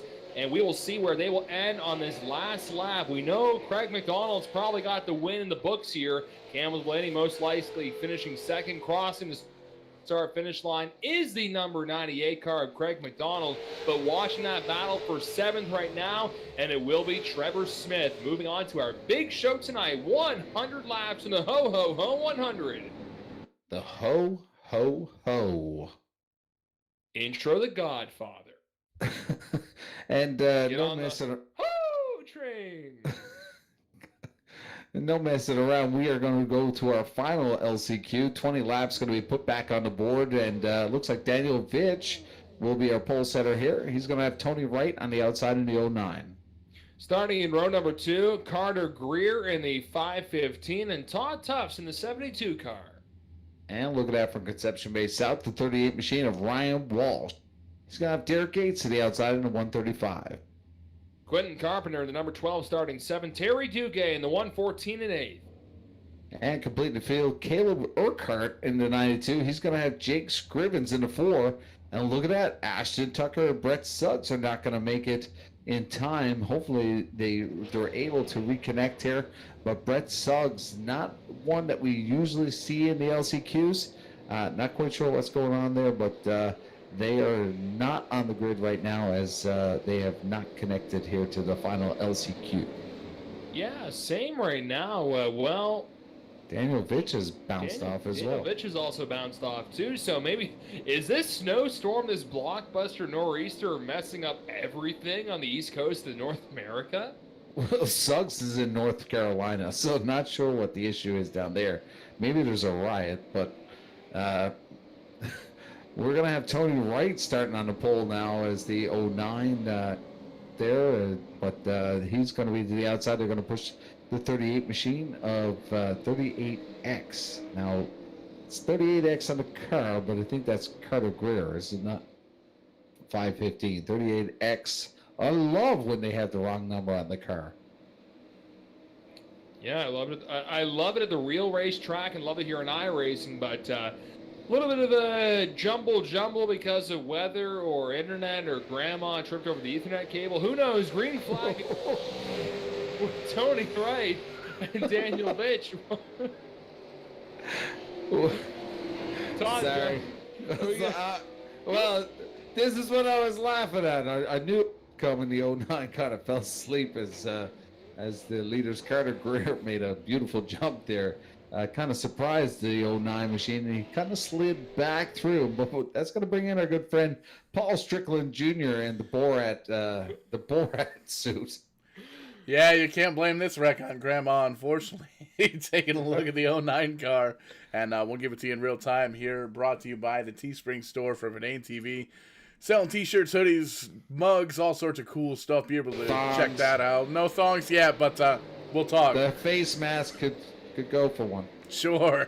But there you see the 09 scrape at the wall, gets a little bit of help, sends that car on around the 114, gets himself involved as well. That's going to be Terry Duguay as in the 114, so tough break for him, tough break for Tony Wright as well. They don't lose a lap. They don't get too many big dents on the race cars, so still going to be able to grab a gear, try and make this show, try and get into the top 7, but it's going to be a long way to get there. 15 laps to go here, probably, once we take the green. Ooh, what a start there. I think I've messed you up when I start laughing. I always laugh. If someone laughs near me, I'm always laughing. It's kind of like the hiccups. Well, that's going to put Ryan Walsh to the inside of row number 2, which is a great spot, in the Oxford Series.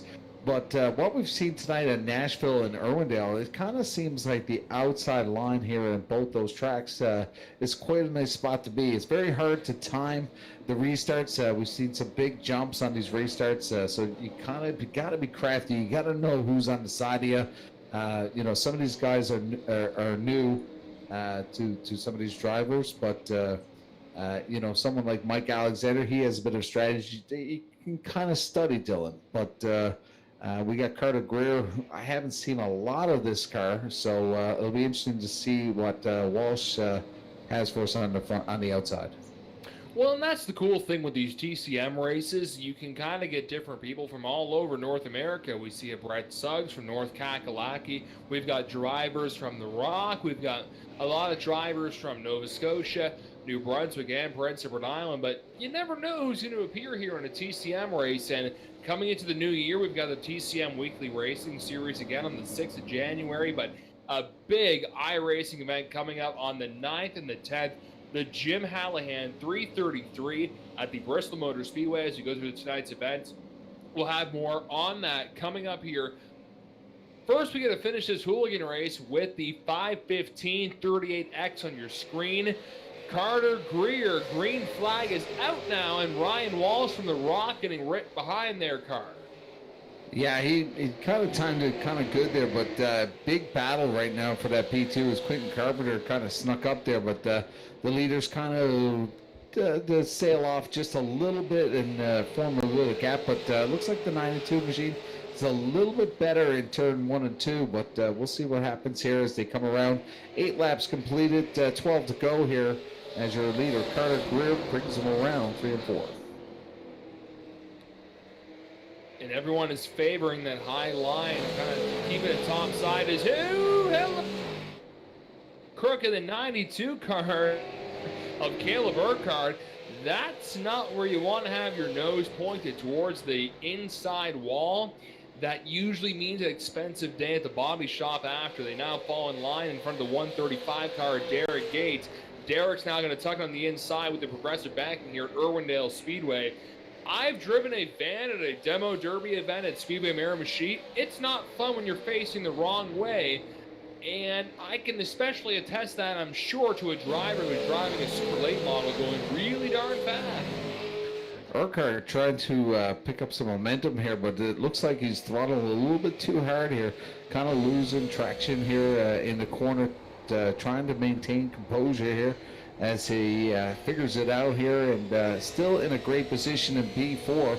We are taking the top 7, so only 2 will be sitting once we get through the final 20th lap. 8 to go here. Tony Wright, Terry Duguay on the outside with Jake Scrivens in the Ford machine on the inside of that window. And this is the thing for anybody who doesn't really understand oval racing. You're not just full on putting it pedal to the metal the entire time turning left at a short track like this. You got to feather the pedal a bit. You got to figure out, when do I let off? When do I go back on? Where do I turn? Where do I let go a little bit? There's so much to it. There's so much science to it, and really getting that rhythm. It's almost like you're a drummer. You're getting that feel the entire time on the track. You know where to go here. You know where to go there. Right now, we can see the 72 off the pace, and Jake Scrivens on our screen now. He is in the final transfer spot, and he's looking a little slow on the track, but it doesn't matter because he's pretty much got his ticket punched to the main event coming up, the Ho Ho Ho 100. No need to push the envelope as he's well in front of Terry Duguay. Yeah, not the LCQs that we're used to. It's been pretty much clear sailing. Bit of a huge gap between Terry Duguay and Jake Scrivens. Like you said, the gap right now, I believe that is close to 3 seconds. So Jake Scrivens out for a cruise here with 5 to go here, but we're checking in on our leader, Carter Greer, in the 515 machine, or the 38X, I believe. Yeah, whatever it appears on your screen. 38X right now. You can see maybe the score ticker showing Daniel Vitch there at the top there. We'll get scoring and timing all checked out here. But right now it is Carter Greer in front in the 5:15 on our scoring ticker. Ryan Walsh is currently in second. Quentin Carpenter, Caleb Urquhart, Derek Gates, Todd Tufts in sixth. Jake Scrivens in the final transfer spot to make it to a dynamic show coming up shortly. The Ho Ho Ho 100 at Irwindale. Yeah, this is one track I have not visited, but probably is going to end up on my list as you know, those corners come up pretty quick. These cars are hitting about 121 miles an hour in the straights, but plenty of room for passing once we get into the main event. But a lot of clear sailing here as we get to the final 2 laps. Final lap, White Silk is out for the 38X machine of Carter Greer. Ryan Walsh doing a wonderful job in P2 with Quentin Carpenter, your top 3. And cruising across the start-finish line will be Carter Greer in that 5:15 38X Mobile. Ryan Walsh, Daniel Vitch, pardon me, in the 29 car. Ryan Walsh will actually... hold on a minute here. I'm all discombobulated. Carter Greer, Ryan Walsh, Quentin Carpenter, Caleb Urquhart, Derek Gates, Todd Tufts, and Terry Duguay will make the main event. So Jake Scrivens, for whatever reason, went off the pace there and won't make the main event tonight. No, sir. No way, Jose. You're out. I'm sorry. That wasn't very sensitive. You know what? It's all good because, ladies and gents, if you're watching on timscorner.ca, the Facebook, or on Vidane TV, it's time for a little Thursday main event. I don't want to shovel snow, and neither should you, so stick around here and watch this main event with some of the best drivers in Atlantic Canada and also in the US of A, starting off with a great legend racer, Danny Chisholm, and effectively his boss at CHR, Corey Hall, will be starting second in that number 83. On the inside of row number 2, the 88 of Caden Tufts, he's going to have the Rhino machine, Mike Rhino, in the 34 to the outside. From Prince Edward Island, it's Stanton Woolridge and Riley Dunn, 7, starting in the 6th position. Inside of row number 4, the 28 of Mitchell Montgomery, he's going to have the 14 of Andrew Rogers to the outside. The guy who flags occasionally at Speedway Mirror Machine in the corner, Brandon Campbell, and recently at the Snowflake 100, Cole Butcher in the 53, just waiting for him to appear on track. Row number 6 in position number 11, the 90 machine of Craig Kenny, who's not just yet here. He'll have the 51 of Nick Pachier to the outside. Keith McClellan and Bob Hutchings in the 77, making up positions 13 and 14. And in row number 8, Jonathan Pollard and Jake Goodwin. Craig McDonald, Carter Greer make up 17 and 18. Campbell Delaney in the 9, as well as the 38 from Ryan Walsh. Wade Grasswell, Quentin Carpenter, Joey Stiers, Caleb Urquhart, Cadence Frizzle, Derek Gates, Ronnie McKay, Todd Tufts, Trevor Smith, Terry Duguay.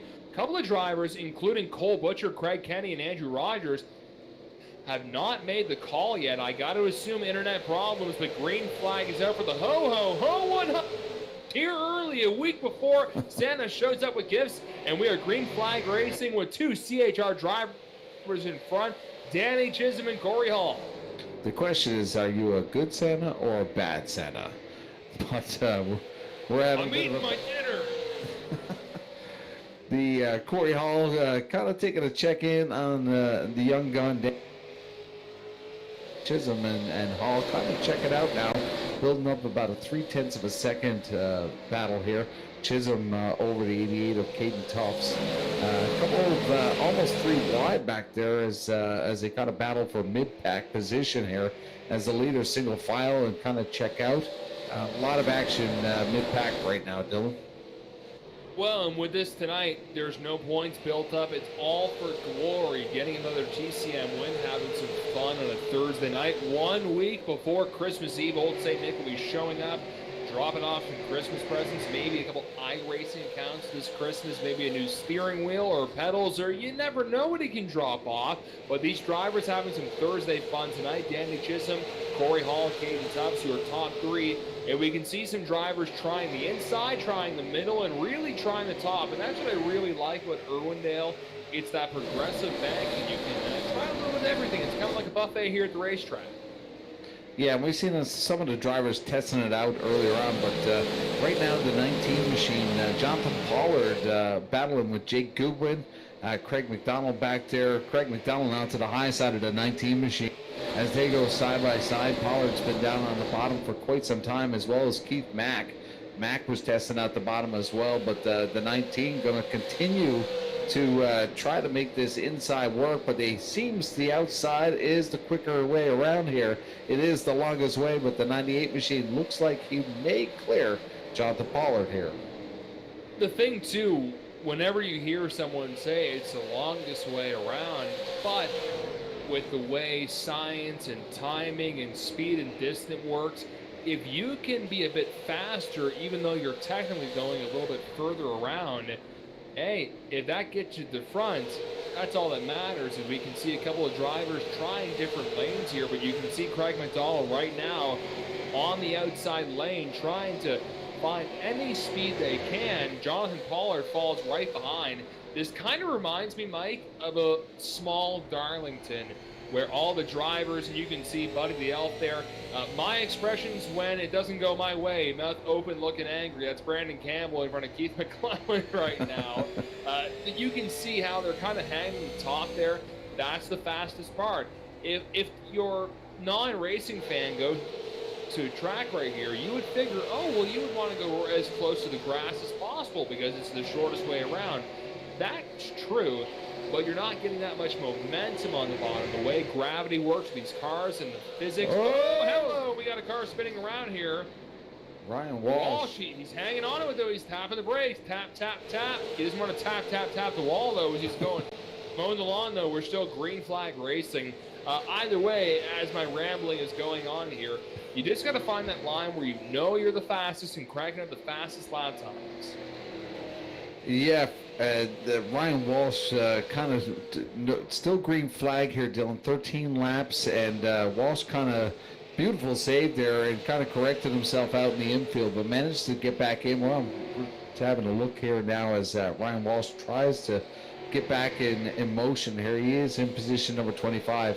Interesting thing as this spreads out, as our leaders are probably going to be coming up on some lap traffic very shortly. But if you look about the halfway mark, Jake Goodwin, it's about 4 seconds spread right now on him and Danny Chisholm. So quite the spread right now. We're on board right now. Danny Chisholm, you can see some of that lap traffic coming up in front of Todd Tufts. The 72 machine will be the first car to go down a lap as Chisholm is on the hammer. We are 15 laps completed, and it's all Danny Chisholm and Corey Hall as they're about 0.2 of a second. Caden Tufts hanging back there.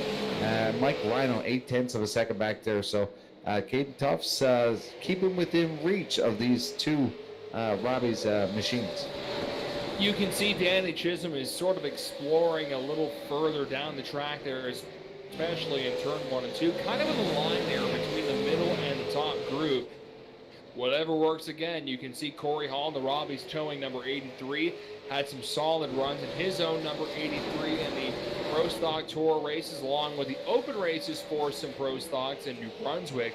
Solid runs. He's looking forward to a big 2021. Mr. Corey Hall is in third. Caden Tufts, not sure what his plans are for 2021. I know he's a great Bando driver here in the Maritimes. Danny Chisholm moving up to Legends cars. He is full-on Legends racing.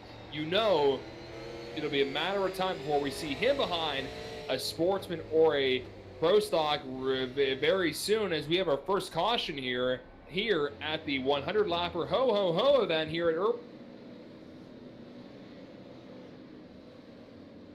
Well, that's going to bring in our good friend Paul Strickland Jr. from the Bedane TV work. A little Shopify before your Christmas. That's right. We probably won't get them out shipped through the old interwebs there by the time Christmas rolls around. But hey, you know what? You can print out the receipt and say, "Hey, I ordered you a Christmas present. It's on its way. It'll be in the mail soon."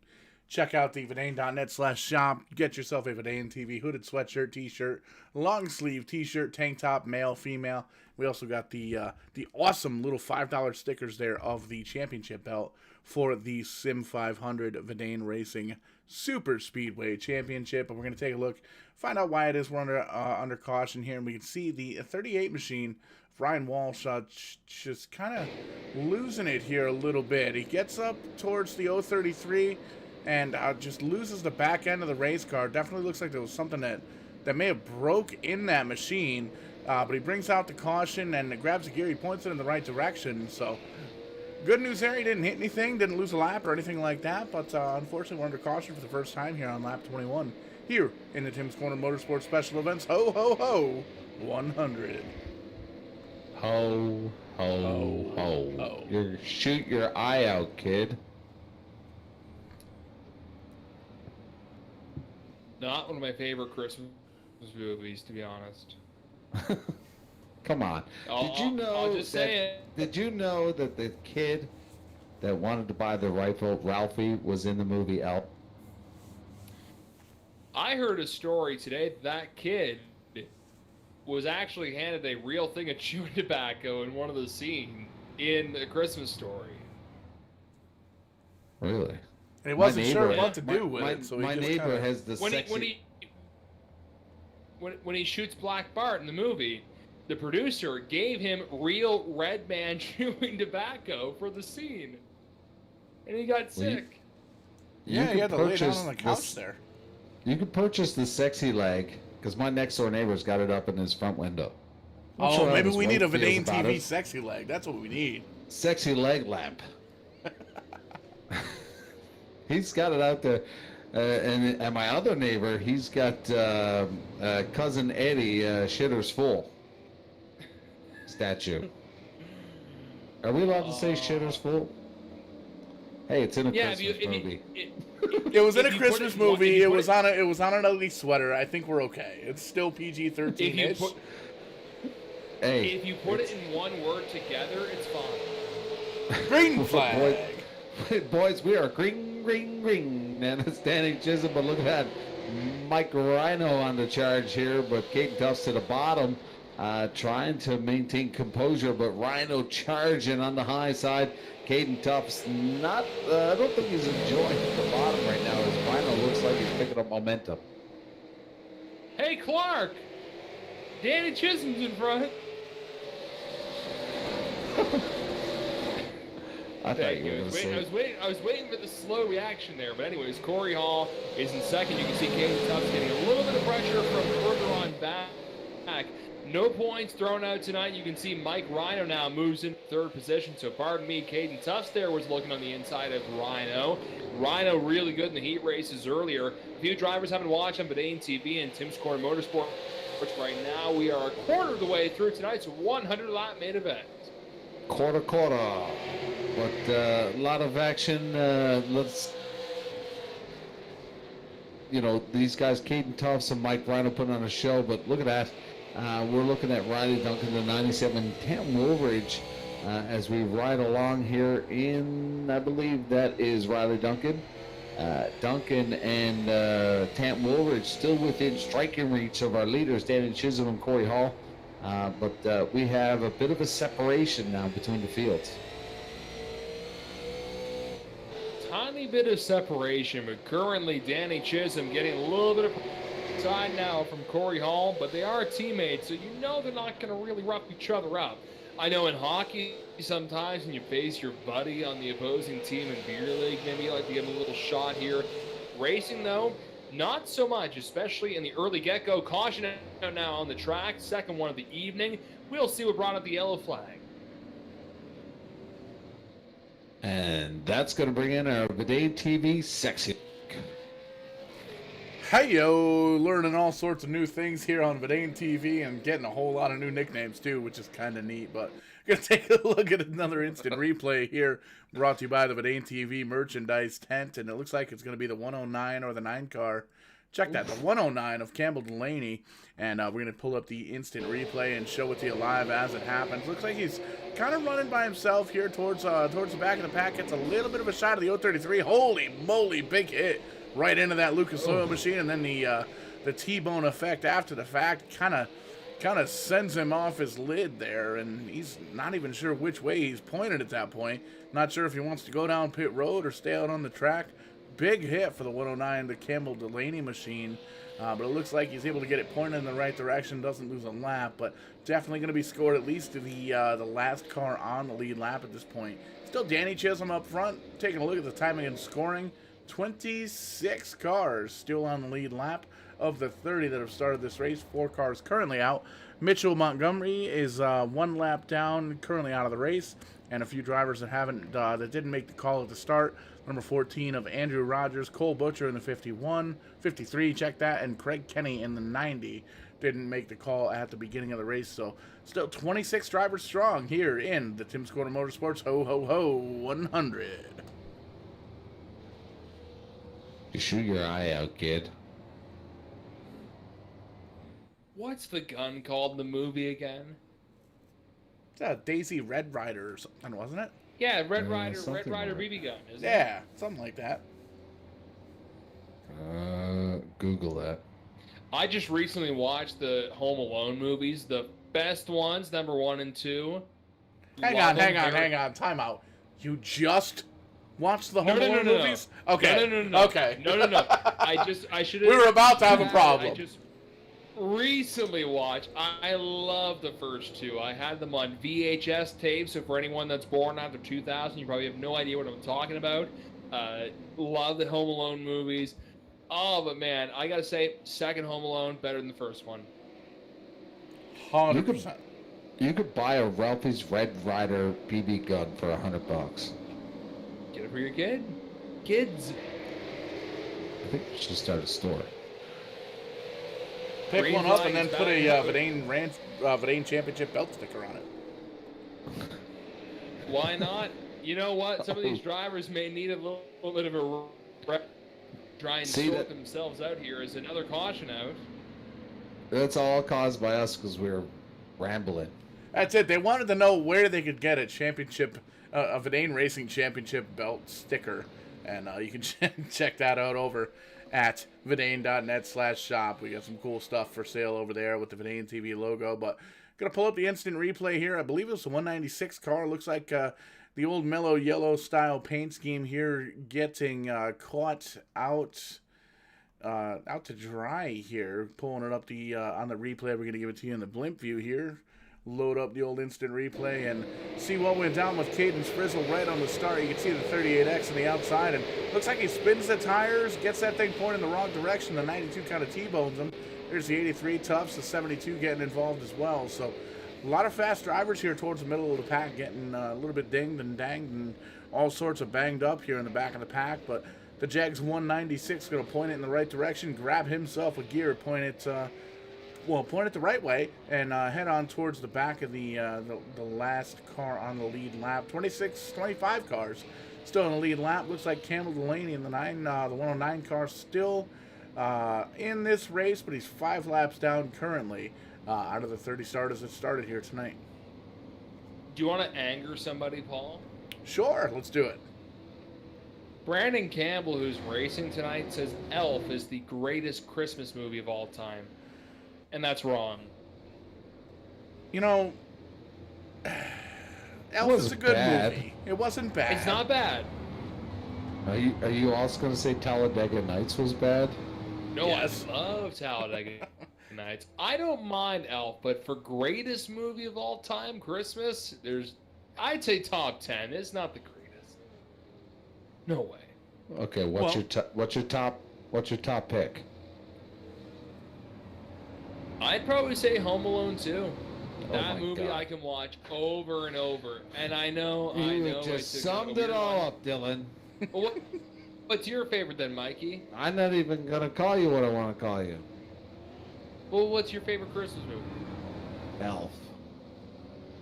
Really? See, I was going to say Die Hard.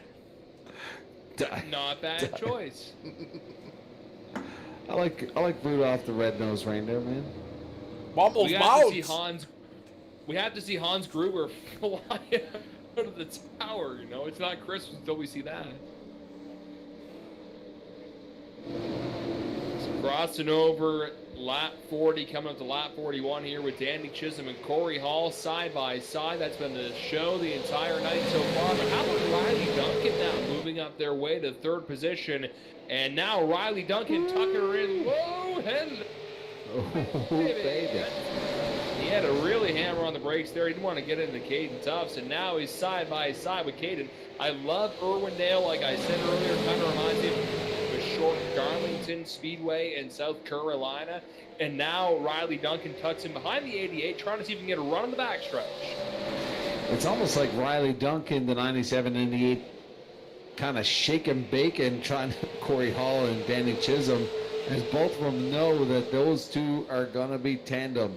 And they're going to be tough to beat as they stick together. But looks like the 88 and 97 were trying to work together a little bit to apply a little extra pressure as the 88 of Caden Tufts takes a peek to the inside, but maintains composure to the top side. That is the quicker way around, as it looks like Danny Chisholm is trying out the midline here.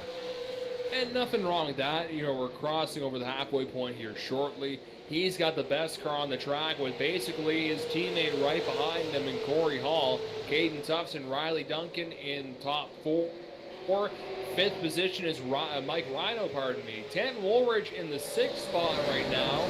Keith McClellan in 7th. Brandon Campbell in 8th. Jay Goodwin and Craig McDonald.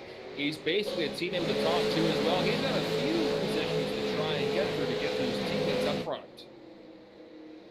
Lots of action throughout the field, but like you said, the halfway back, 13th position, Joey Stiers is about 4.3 seconds behind now, so a bit of a spread now over the track. We're checking in at the 23 machine of Joey Stiers, as he's got a field coming up run behind.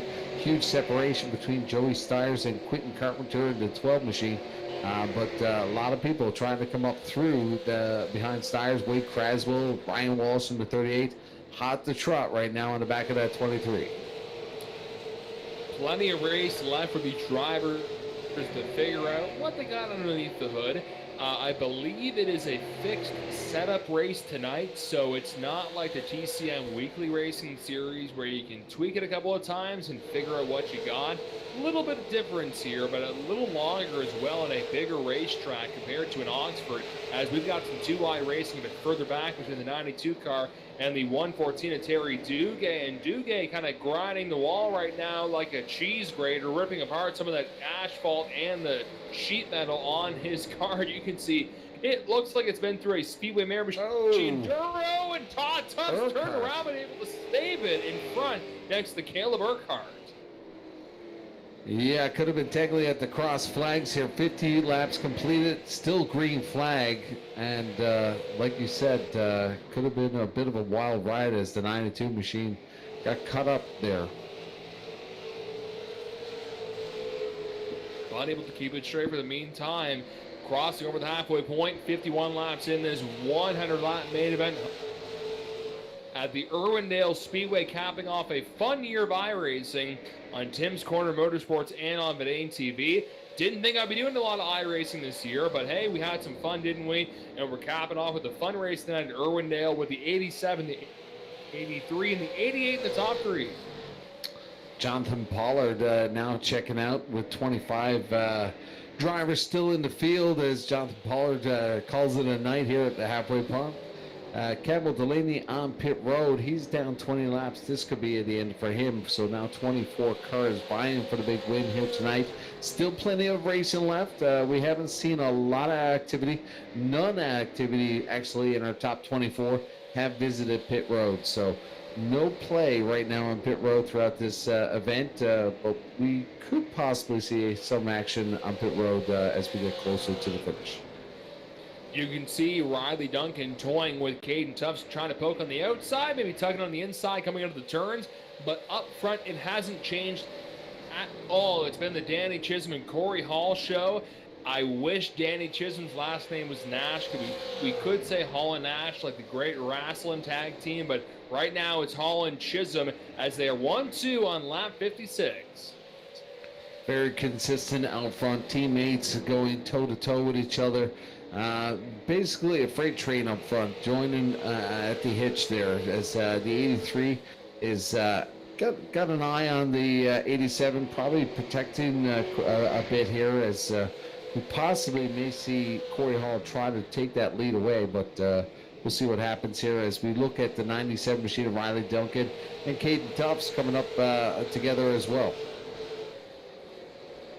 Mostly single file around the Irwindale Speedway. You can see Caden Tufts on her screen there, along with Riley Duncan. So not a ton of movement really on the track as these drivers have been settling in, and we're not near the nitty-gritty portion of this race quite yet. But we'll reach there eventually as we're on a solid green flag run right now. Danny Chisholm, Corey Hall, Caden Tufts, Riley Duncan, and Mike Rhino rounding out the top 5. Yeah, we got 3 groups at the front. Mike Rhino has Keith McClellan, Tanton Woolridge, and Craig McDonald fighting behind the 34 machine as Mike Rhino trying to hold on, but now the 30 machine of Keith McClellan dips to the bottom. A little side-by-side action here. 34 gets a little loose coming up into the corner, almost tags the wall, opens the door for the 30 machine. The Bud Light, Keith McClellan now hard charging, will jump in front of the 34. But look at that, Tant Woolridge now on the run to the bottom, trying to find some extra grip down there. And it could be another position lost by Mike Rhino as Tant Woolridge looks like he's found something in the midline. Mac Daddy moving his way up in the top 5 right now. Tant Woolridge, young Bandolero driver from Prince Edward Island, right behind. And hello, Craig McDonald. Where have you been the entire time? Hanging back after they did not try and get a good, well, they didn't get a good starting position, but they are charging their way through the field there. Next to Mike Rhino and Tant Woolridge on lap 62 now here at Irwindale. Make it lap 63. The 98 using the middle line, getting around the 56 car of Tant Woolridge. And now it's, hello, Mike Rhino grinding the wall. Man, what a save from Rhino. And that will open a door for Craig McDonald to try. Well, I'm surprised there. Mike Rhino was able to fend off for a little bit. Mike Rhino, I thought he was going to be going topsy-turvy for a moment, coming out of the turns there after he grinding on the wall. You can see where he hit, basically. Kind of Tony Hawked it, but something that we don't see a lot here in this is a tire cutting down from a move with a major scrape against the wall.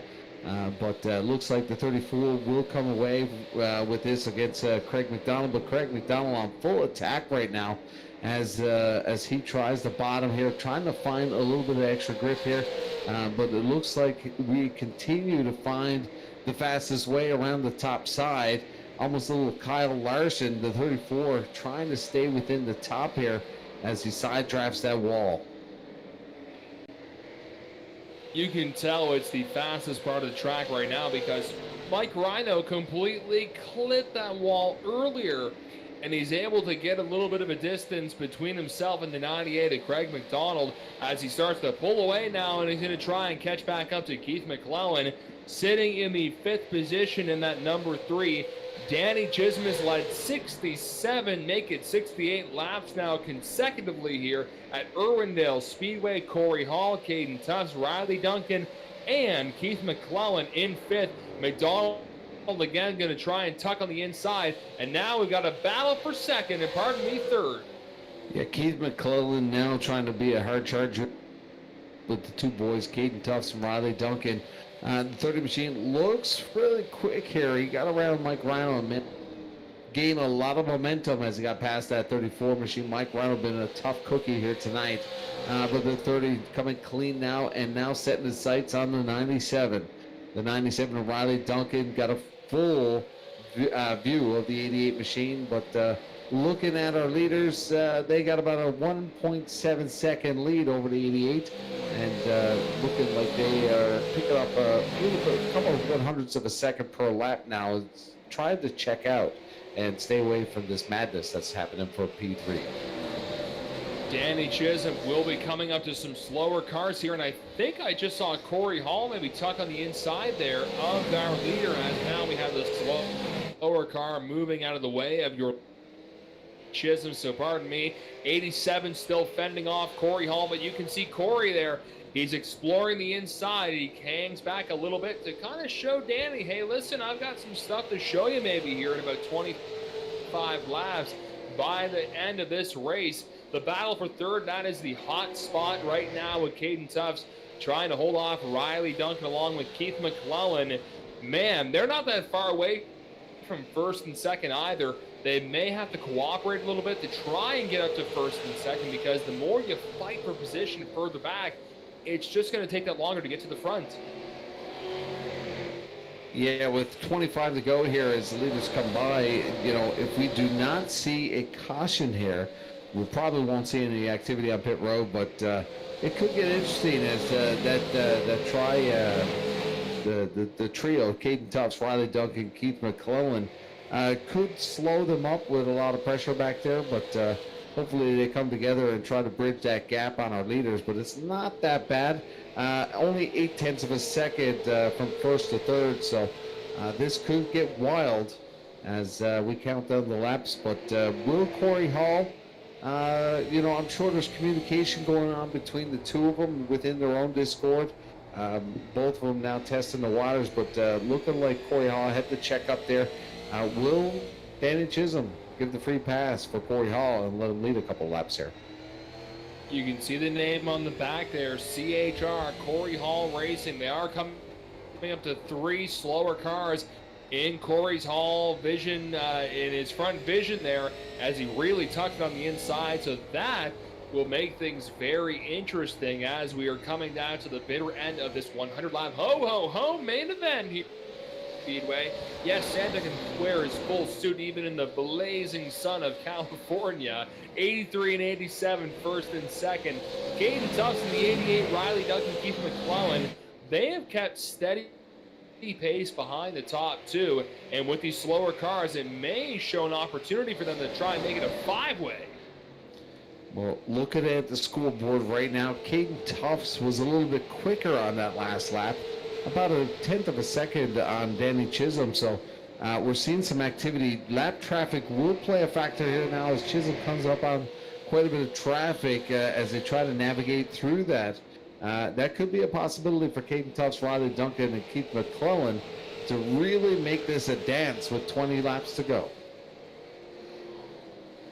I sense a dance is coming up here with Todd Tufts right in front of your leader, Danny Chisholm, lap 81, 19 left to go. The Ho 100, capping off a fun year of TCM iRacing events. Tufts will move it the way of your leader, so no problem there.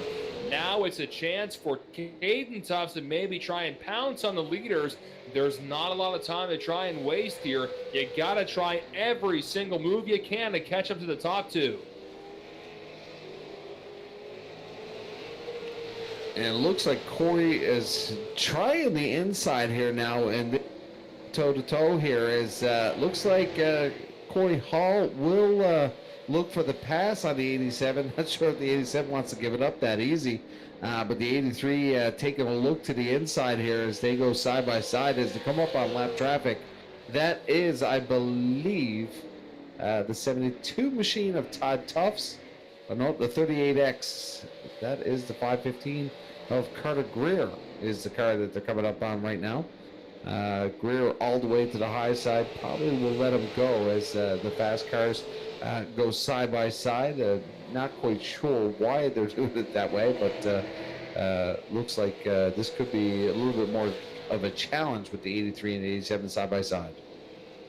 It could be, and you can see Greer is not exactly giving up the top side. As you can see, Corey Hall's in the bottom. Corey clearly has the best car on the track right now as he's kind of playing a little dipsy-doodle, a little tuck and dive there with the 87 of Danny Chisholm, but that it's helping Caden Tufts and the posse catching up to the 87 and the 83. They will go around Greer in the 515 with about 13 laps to go. Greer will let him go, like he said, and now they kind of taking a peek, but Chisholm scrapes off the wall there, I believe, and really losing a little tenth of a second there. And Corey Hall now will take the lead away from Danny Chisholm, who has led for 87 laps. It now is boss time to lead a couple of laps here as Chisholm will fall into P2, and Chisholm's kind of looking for a peek to the bottom here as they check half car on Corey Hall. But look at that, Caden Tufts in the 88 machine has really bridged the gap. He is within 6/10 of our leader and a couple car lengths now behind Danny Chisholm. The only saving grace right now for Caden Tufts is a caution, or hoping that that slow car in front of your leader, Corey Hall, will make some sort of factor in the end of this race. A Ho 100 here on December 17th, snowy in Nova Scotia, probably 7-8 centimeters worth outside of my place right now. Sunny here at the virtual Irwindale Speedway in California, and Corey Hall is checking out from Danny Chisholm in the 87 car. Well, like you said, Corey Hall, the faster machine. It looked like Danny Chisholm scrubbed up against that wall and probably caused a little bit of damage. But Corey Hall now coming up on some lap traffic. I believe that is Cadence Frizzell in the 196 machine. If my eyesight is correct, that is Cadence Frizzell. As Corey Hall looks to get past clean, but Cadence Frizzell putting on a bit of a challenge. He'll go to the high side. Hall will dip to the bottom here and get clear. But right now, Danny Chisholm has a bit of a situation. The 88 of Caden Tufts is putting a lot of pressure now on Danny Chisholm. Yeah, Danny wants any chance at trying to get the big W tonight. He needs a caution because his performance is dropping considerably, and he's got a whole lot of Caden Tufts in his rear mirror. Solid run for Caden Tufts, but now they've got Cadence Frizzell in that City Chevy skiing Jags on the hood. They get around the slower car. Ooh, baby. Baby, yeah, they were a little sideways there Oh, going baby. around the 196. Oh, baby, that's right. Bob Cole, Newfoundland. Great guy. Love his broadcasting. Coming up to 5 laps to go here at Irwindale. Yeah, those laps are ticking away pretty quick as Corey Hall checks out. Now has 0.8 of a second on Danny Chisholm. As Corey Hall is going to clear sail. The jib is full for the 83 of Corey Hall, but the big battle right now, Danny Chisholm, Caden Tufts within 0.02 of a second. That is going to just keep brewing and brewing and brewing. as Caden Duffs has a great run here today, but Riley Duncan, Keith McComb falling back behind that lap traffic. Right now with 4 to go, it's all Coy Hall, Chisholm, and Tufts. You can see Danny Chisholm is trying to go right to the inside to try and find any grip that he can, but it's just not working for him right now. He touched right down low. Yeah, way low. Way low. 3 laps to go, and it's not helping his case catching up to to Corey Hall, his leader here in the CHR stable. It was almost like he really tried something. Now he really trying to find something different here to catch his partner in crime, Corey Hall, and he has made up a little bit of a gap there. As this is interesting, the 87 machine of Danny Chisholm trying a whole different line that we see throughout this 100 ho. But with 2 laps to go, it's Corey Hall. He is checking out, and it doesn't matter which line Danny Chisholm chooses. It's going to be Corey Hall. White Silk is out for the 83 machine of Corey Hall, who has been dominant throughout this whole field. It'll be a wild one as the 83 finishes this one with a big victorious here at Irwindale, California. I need a whiskey. Corey Hall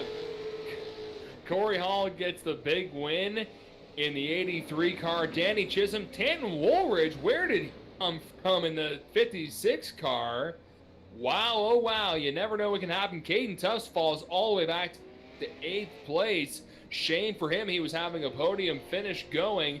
Keith McClellan, Mike Rhino rounding up the top 5. Jake Goodwin, Nick Pache, Caden Tufts, Riley Duncan, and Quentin Carpenter in that number 12, rounding out your top 10. And there you see the CHR boys right there finishing 1, 2, doing a little double burnout, double in the front stretch. Little Tim Hortons. Were you just doing a Borat? Wow. Very nice. Very nice. Did you meet my sister? She is the number 2 prostitute. Did you watch the new one yet? Yeah, it was good. Paul, what'd you think of that, bud?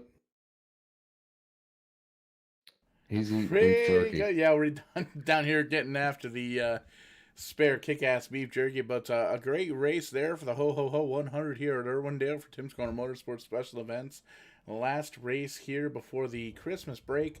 Got a double header coming up on January 6th here on Verdane TV, and great win there for Corey Hall. His teammate finishes right behind him in second, and just kind of going through the field on your screen right now as we watch these guys burn down some tires there on the front stretches. They definitely well deserved. We're going to see if we can pull up the top 3 finishers here tonight, see if we can get a little bit of some interaction here with some of these top drivers, and I believe we've got the second place finisher of Danny Chisholm here, Mike, if you want to talk to him. Hey, Danny, you got me? I got you, Mike. Hey, what's up, bud? What a run, man. You led 8 partner in crime, Corey Hall, in tandem throughout this whole race. Take me through, this is the holiday special, going to see a bit of you for a couple of weeks, but there at the very end, you were trying out some different lines, some wild lines there, way to the bottom. How was the track tonight?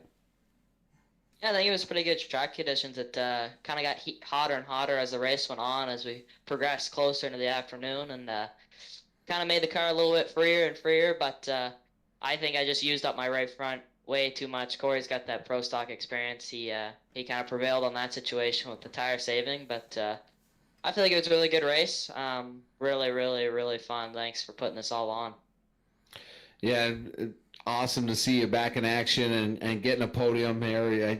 Like I said, thought you had a shot at it, but Corey Hall was there at the back bumper, and I don't think he was going to just give it away tonight. But happy holidays to you. I'm sure you got lots of plans for 2021. A lot of announcements over the last month in Atlantic Canada, some summit meetings, and a lot of activities. Any big news for 2021 for Danny Chisholm? Not anything really big, I guess you could say. I mean, we're trying to put a legend car deal together and go win some races and try to do some domination. But that's pretty much our goal for next year, is just go and do as many legend car races as we can. I really hope that the borders open up and we can get across. It'd be nice to go to places up in Ontario and stuff like that, or maybe even into the United States. But that's pretty much it. I just want to thank Corey Hall and Scott Hall, everyone at Corey Hall Racing, for helping me out, mentoring me over the past few years. I also want to thank my mom, my dad, Eastern Powder Coating, Ocean Playgrounds, and King Racing. I want to thank Andrew for doing all he's done, helping me out and teaching me everything he's taught me. And I also want to thank Rolly and Judy for letting me stay around at their place and learn everything I can. Well, you've dominated the iRacing series and continues your success into 2021, and we look forward to seeing you here. Have a happy holidays with your family and friends. Forward to seeing you in 2021, my buddy. Congratulations on your P2. Thank you. You too, Mike. Well, that's Danny Chisholm. What a wild run he had. 87 laps led here tonight. Yeah. Solid run for Danny, but the guy who gets the big W, little Christmas present a week before, is Corey Hall. Corey, you're here. Great race, my friend. Solid win. Thanks, guys. Appreciate it. So were you toying with Danny a bit there? He was saying he thinks you saved that right front tire because you got the pro stock experience. Were you really saving your stuff there? And when did you decide to make that giant move to get around him? Yeah, so it's, just having a little more experience with full-size cars. I guess that helped me out there. But no, it's always easier when you're following someone to pick apart, their flaws, and try not to do that. Especially when you're in a run. It's hard when you get right up close because you end up following their wheel tracks a lot. See, but no, it was good. I was just trying to trying to egg him on and hopefully some lessons and hopefully coming back he'll learn from that. Work on his tire management a little bit, but yeah, it was it was a really fun race. I like running Irwindale. It's the new tire model kind of took a little bit of fun out of it, just how tight the car is now. But obviously, it makes it that much more important to save it. Sometimes I can, most times I can't. But the biggest thing was just making sure you were driving straight off the corner. So we were able to do that, and he wasn't quite doing enough. So for someone who may not be familiar with the iRacing, what do you mean by that, by a new tire model? Yeah, so they come up with a new tire model.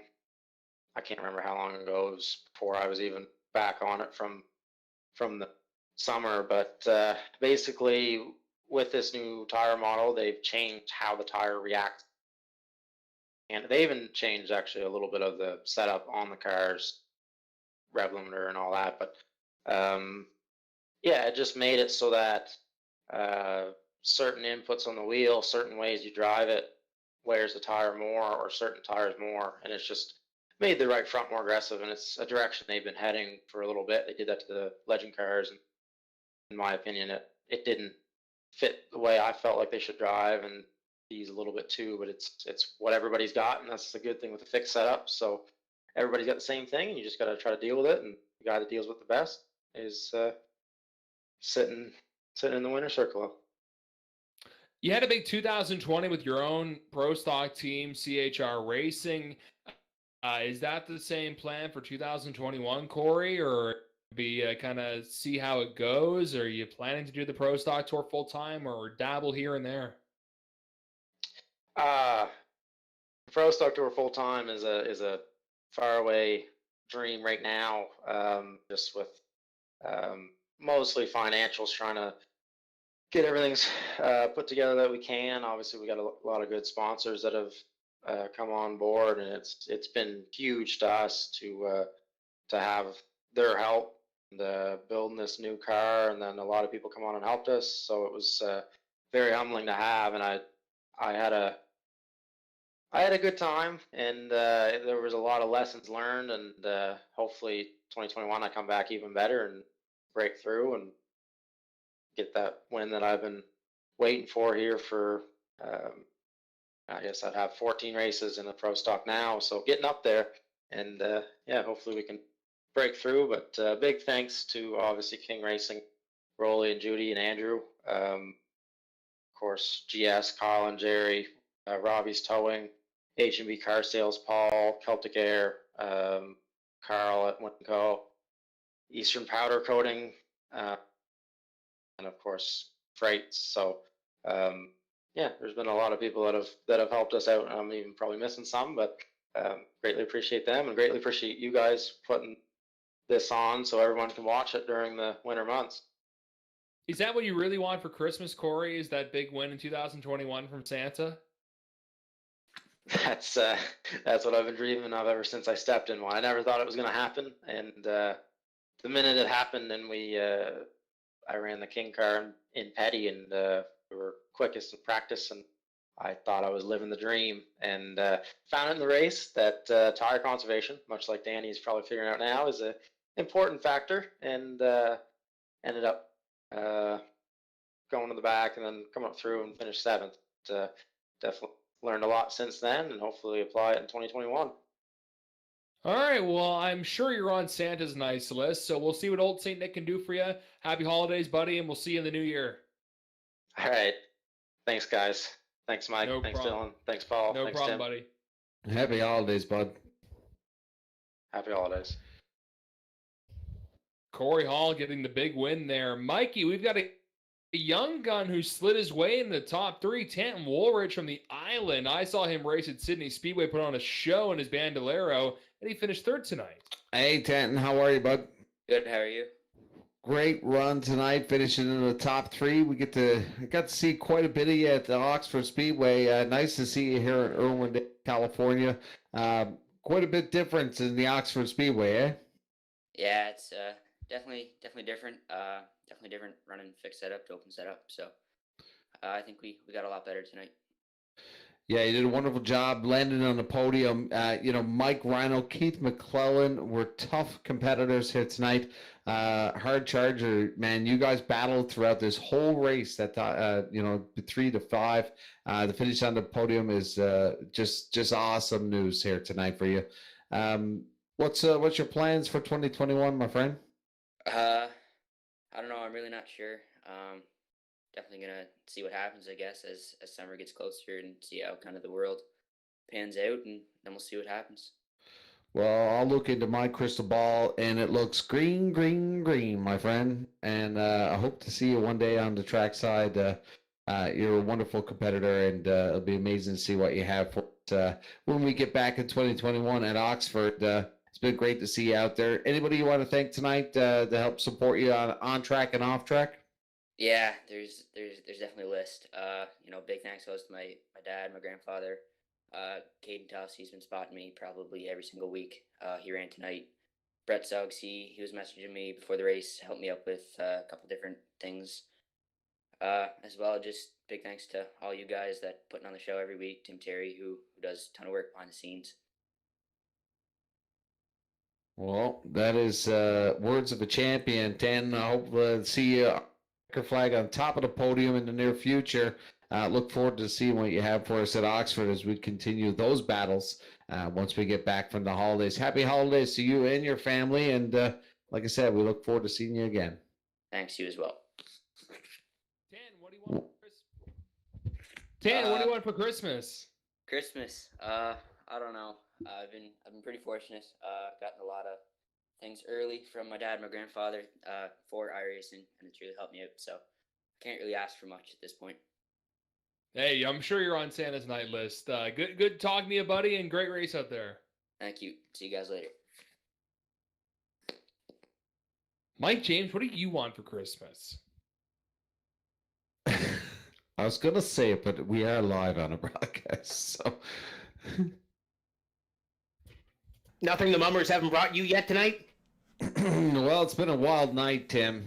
No alcohol in the system here just yet, but it's still early. It's only 11:30, so maybe I'll just go next door and mummer off my buddy across the street. So, that's how we do it over here in Newfoundland. It's all about the festivities as we get closer to the holidays. Tim, what is Santa Claus bringing to you? It is the Ho Ho Ho 100, a new camera.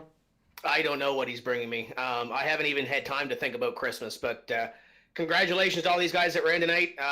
Great to see the turnout of 40 cars on this deal. The Eastbound race was great. Great to see a good turnout there. Hopefully bigger and better things for 2021. We got a busy January. We mentioned the Jim Hallahan 333. We're going to be pulling off in January, so that's going to be fun to see. Everybody's been thanking the on-air crew. We got a great off-air crew as well that helps with race control. Paige Drake, Brandon Campbell was in the car tonight. Brett Roy's somewhere back here building a new computer. So Brian Nagy as well helps us out from time to time. So big thank you to them. The next one that we're going to see coming up for us is the doubleheader on January 6th for the Oxford Series. Still some sponsorships available for that, but that's the next one for us. Thank you guys for being a part of this deal. Thanks to Jerry Paxton for being a part of this earlier as well. Paul, we're not done before Christmas. Well, we're not technically done because we've got the draft coming up, and then we've got a busy opening couple of days in January to really kick 2021 off. Yes, sir. We absolutely are really booking the shows pretty damn solid for the month of January. Really kicking off 2021 with a bang. Lots of stuff going on, and you can check out the entire schedule over at vinane.net/events. Pretty much see yourself an entire month of January jam-packed full of racing action here at Vidane TV. But this Saturday night, December 19th at 10:30 p.m. Eastern, the Sim 500 Vidane Super Speedway Series kicking off race number 4. That's going to be at the iRACING Super Speedway. The newly crowned, newly named iRACING Super Speedway just came out of the iRACING simulation. It's a big, huge racetrack. We're running the Cup cars Saturday night, and those boys are doing 250 heading on down into turn number 1, so absolutely, definitely check that out. And then Monday night, we've got the New England, Pennsylvania iRACING Series kicking off the Super Truck Series. Draft night on Monday night, 8 p.m. Eastern. We're doing a 20-lap. Basically, they've got 6 teams of 4 drivers. The 6 team captains are coming out. They're going to be running a 20-lap big block dirt race, and the winner, basically just to pick the draft pick. So the winner gets to pick first, the second gets to pick second, so on and so forth, to go through and pick all 4 drivers on their team. And you can check out all the driver profiles over there on the NEP's Twitter, because, man, those guys are absolutely entertaining. We got the New Year's Bash, December 31st. We're not really sure what time we're going to be kicking that off. We may very well do it at 8 p.m. Eastern and bring you all the way through midnight countdown, the New Year's Eve special. Why not? We got nothing else going on, so we'll be entertaining the masses here at Vidane TV. And, man, you can see right there the beginning of the January schedule kicking right off. January 4th, Neps to Chalou 60, 8:15 p.m. Eastern. The Oxford Plains doubleheader there. The Tim's Corner Motorsports weekly double-double there on January 6th. And the Showtime Cup Series saw them debut last night. They're going to be coming back for January 6th as well. Very well may be on the sister station of Vidane TV, Vidane TV 2, that night, because we got the doubleheader there for Tim's Corner Motorsports. And that very next day, the Neps guys are back for the Angry Tree Guy 100 at 8:15 p.m. Eastern. So, Dylan, Mikey, we had a double-double. We had a double feature there for the Eastbound eSports guys. We had the Tim's Corner Motorsports Ho-Ho-Ho 100. 200 miles of racing here. Start at 100 miles over on the East Coast and the second 100 miles over on the West Coast. What do you guys think? Good night of racing or what? I got jet lag. That was a lot of traveling. I know, it was a good time. It was a lot of fun doing the iRacing announcing with you, Paul, with you, Mike. If you would have told me in 2020, I would have done well over 50 iRacing events. I would have told you, what did I get fired from the racetrack? But who would have called what 2020 would have been like? But a lot of fun. I got to meet a lot of drivers in iRacing too, which is a lot of fun. A lot of drivers I probably wouldn't have had the chance to meet before, so we got to do this online. So it was a good time, and I'm hoping I'm not on the naughty list this year, and Santa may bring me a better internet connection, and I don't know. We'll see what happens in the new year. Well, it was great, Paul. The Irwindale is my first time here for the iRacing at Irwindale. I think we've seen some pretty cool tracks here tonight. A lot of action there in the Eastbound race. Some work to be done there, but a lot of guys new to the sport as well. But one thing, like Dylan said, this iRacing since the pandemic started, got all of us into this little group. Myself, you, Paul, Tim, and a couple of the other guys.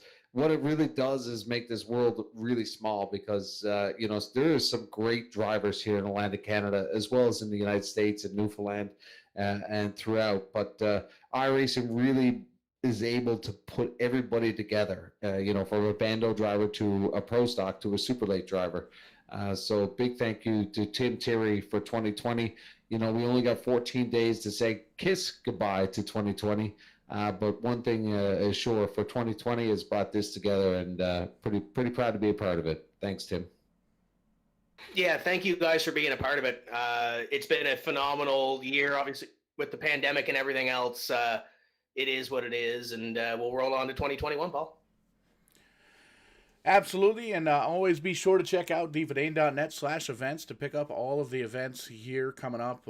Starting to look like we're getting down to the wire here for the 2020 season, but like I made mention, kicking off January with a bang. Looks like we've got at least 20 shows here live on Verdane TV for the month of January, and things are already starting to book up throughout the later winter months and early spring too. So if you're looking to get yourself a Verdane Verdane TV broadcast here for the iRacing simulation, be sure to check that out. And again, we made mention of the New Year's Eve bash. Check that out, because we might be doing some Madden, might be doing some UFC fighting, a little bit of wrestling, lots of cool stuff. Some Rex Fest. Yeah, we'll have to get you boys caught up on some wrestling commentary here, because that'll definitely be pretty cool. But lots of stuff coming up on Verdane TV. It's been an awesome 2020 with Verdane TV. Tim's Corner Motorsports definitely helping us out in a big way. And I thank you, Tim Terry, for doing everything you do here for us, and everything you do for your drivers as well. But that's going to wrap it up here for tonight. Verdane TV, everybody here in the commentary booth, Mike James from The Rock, Dylan Langile, the Hall of Famer, Tim Terry as well, and all of the track officials here helping us out, Brandon Campbell, Paige, and everybody that's been helping making the tough decisions, putting these drivers to the back of the pack and slapping them on the nose with a newspaper, if you will. But we're going to wrap it up here tonight. We're all set. We're off tomorrow night. It looks like we may be coming back Sunday night with the East Coast Winter League boys, depending on sponsorship. I'm going to try and get out in the light race and maybe see if I can't get myself another top 10 in that division. But if not, we'll be back here Monday night for the NEPS League, the New England Pennsylvania iRacing Series group. Those guys are going to be doing the draft night race Monday night, 8 p.m. Eastern time. That's going to be a blast. We're going to be talking to all the team captains and a lot of the drivers as well. But until then, we'll catch you guys on the flip side. We'll see you at the track. Racing action on Tim's Corner Motorsports is presented by Pache Motors, the largest Ram truck dealer in Atlantic Canada. Browse their inventory online at PacheMotors.com. Tranquility. Help for anxiety is only a click away. Learn more by visiting tranquility.app. Finish Line Vinyl Design, the official decal supplier of Tim's Corner Motorsports. Like them on Facebook at facebook.com/finishline vinyl design. And by CB Warren's Auto Care.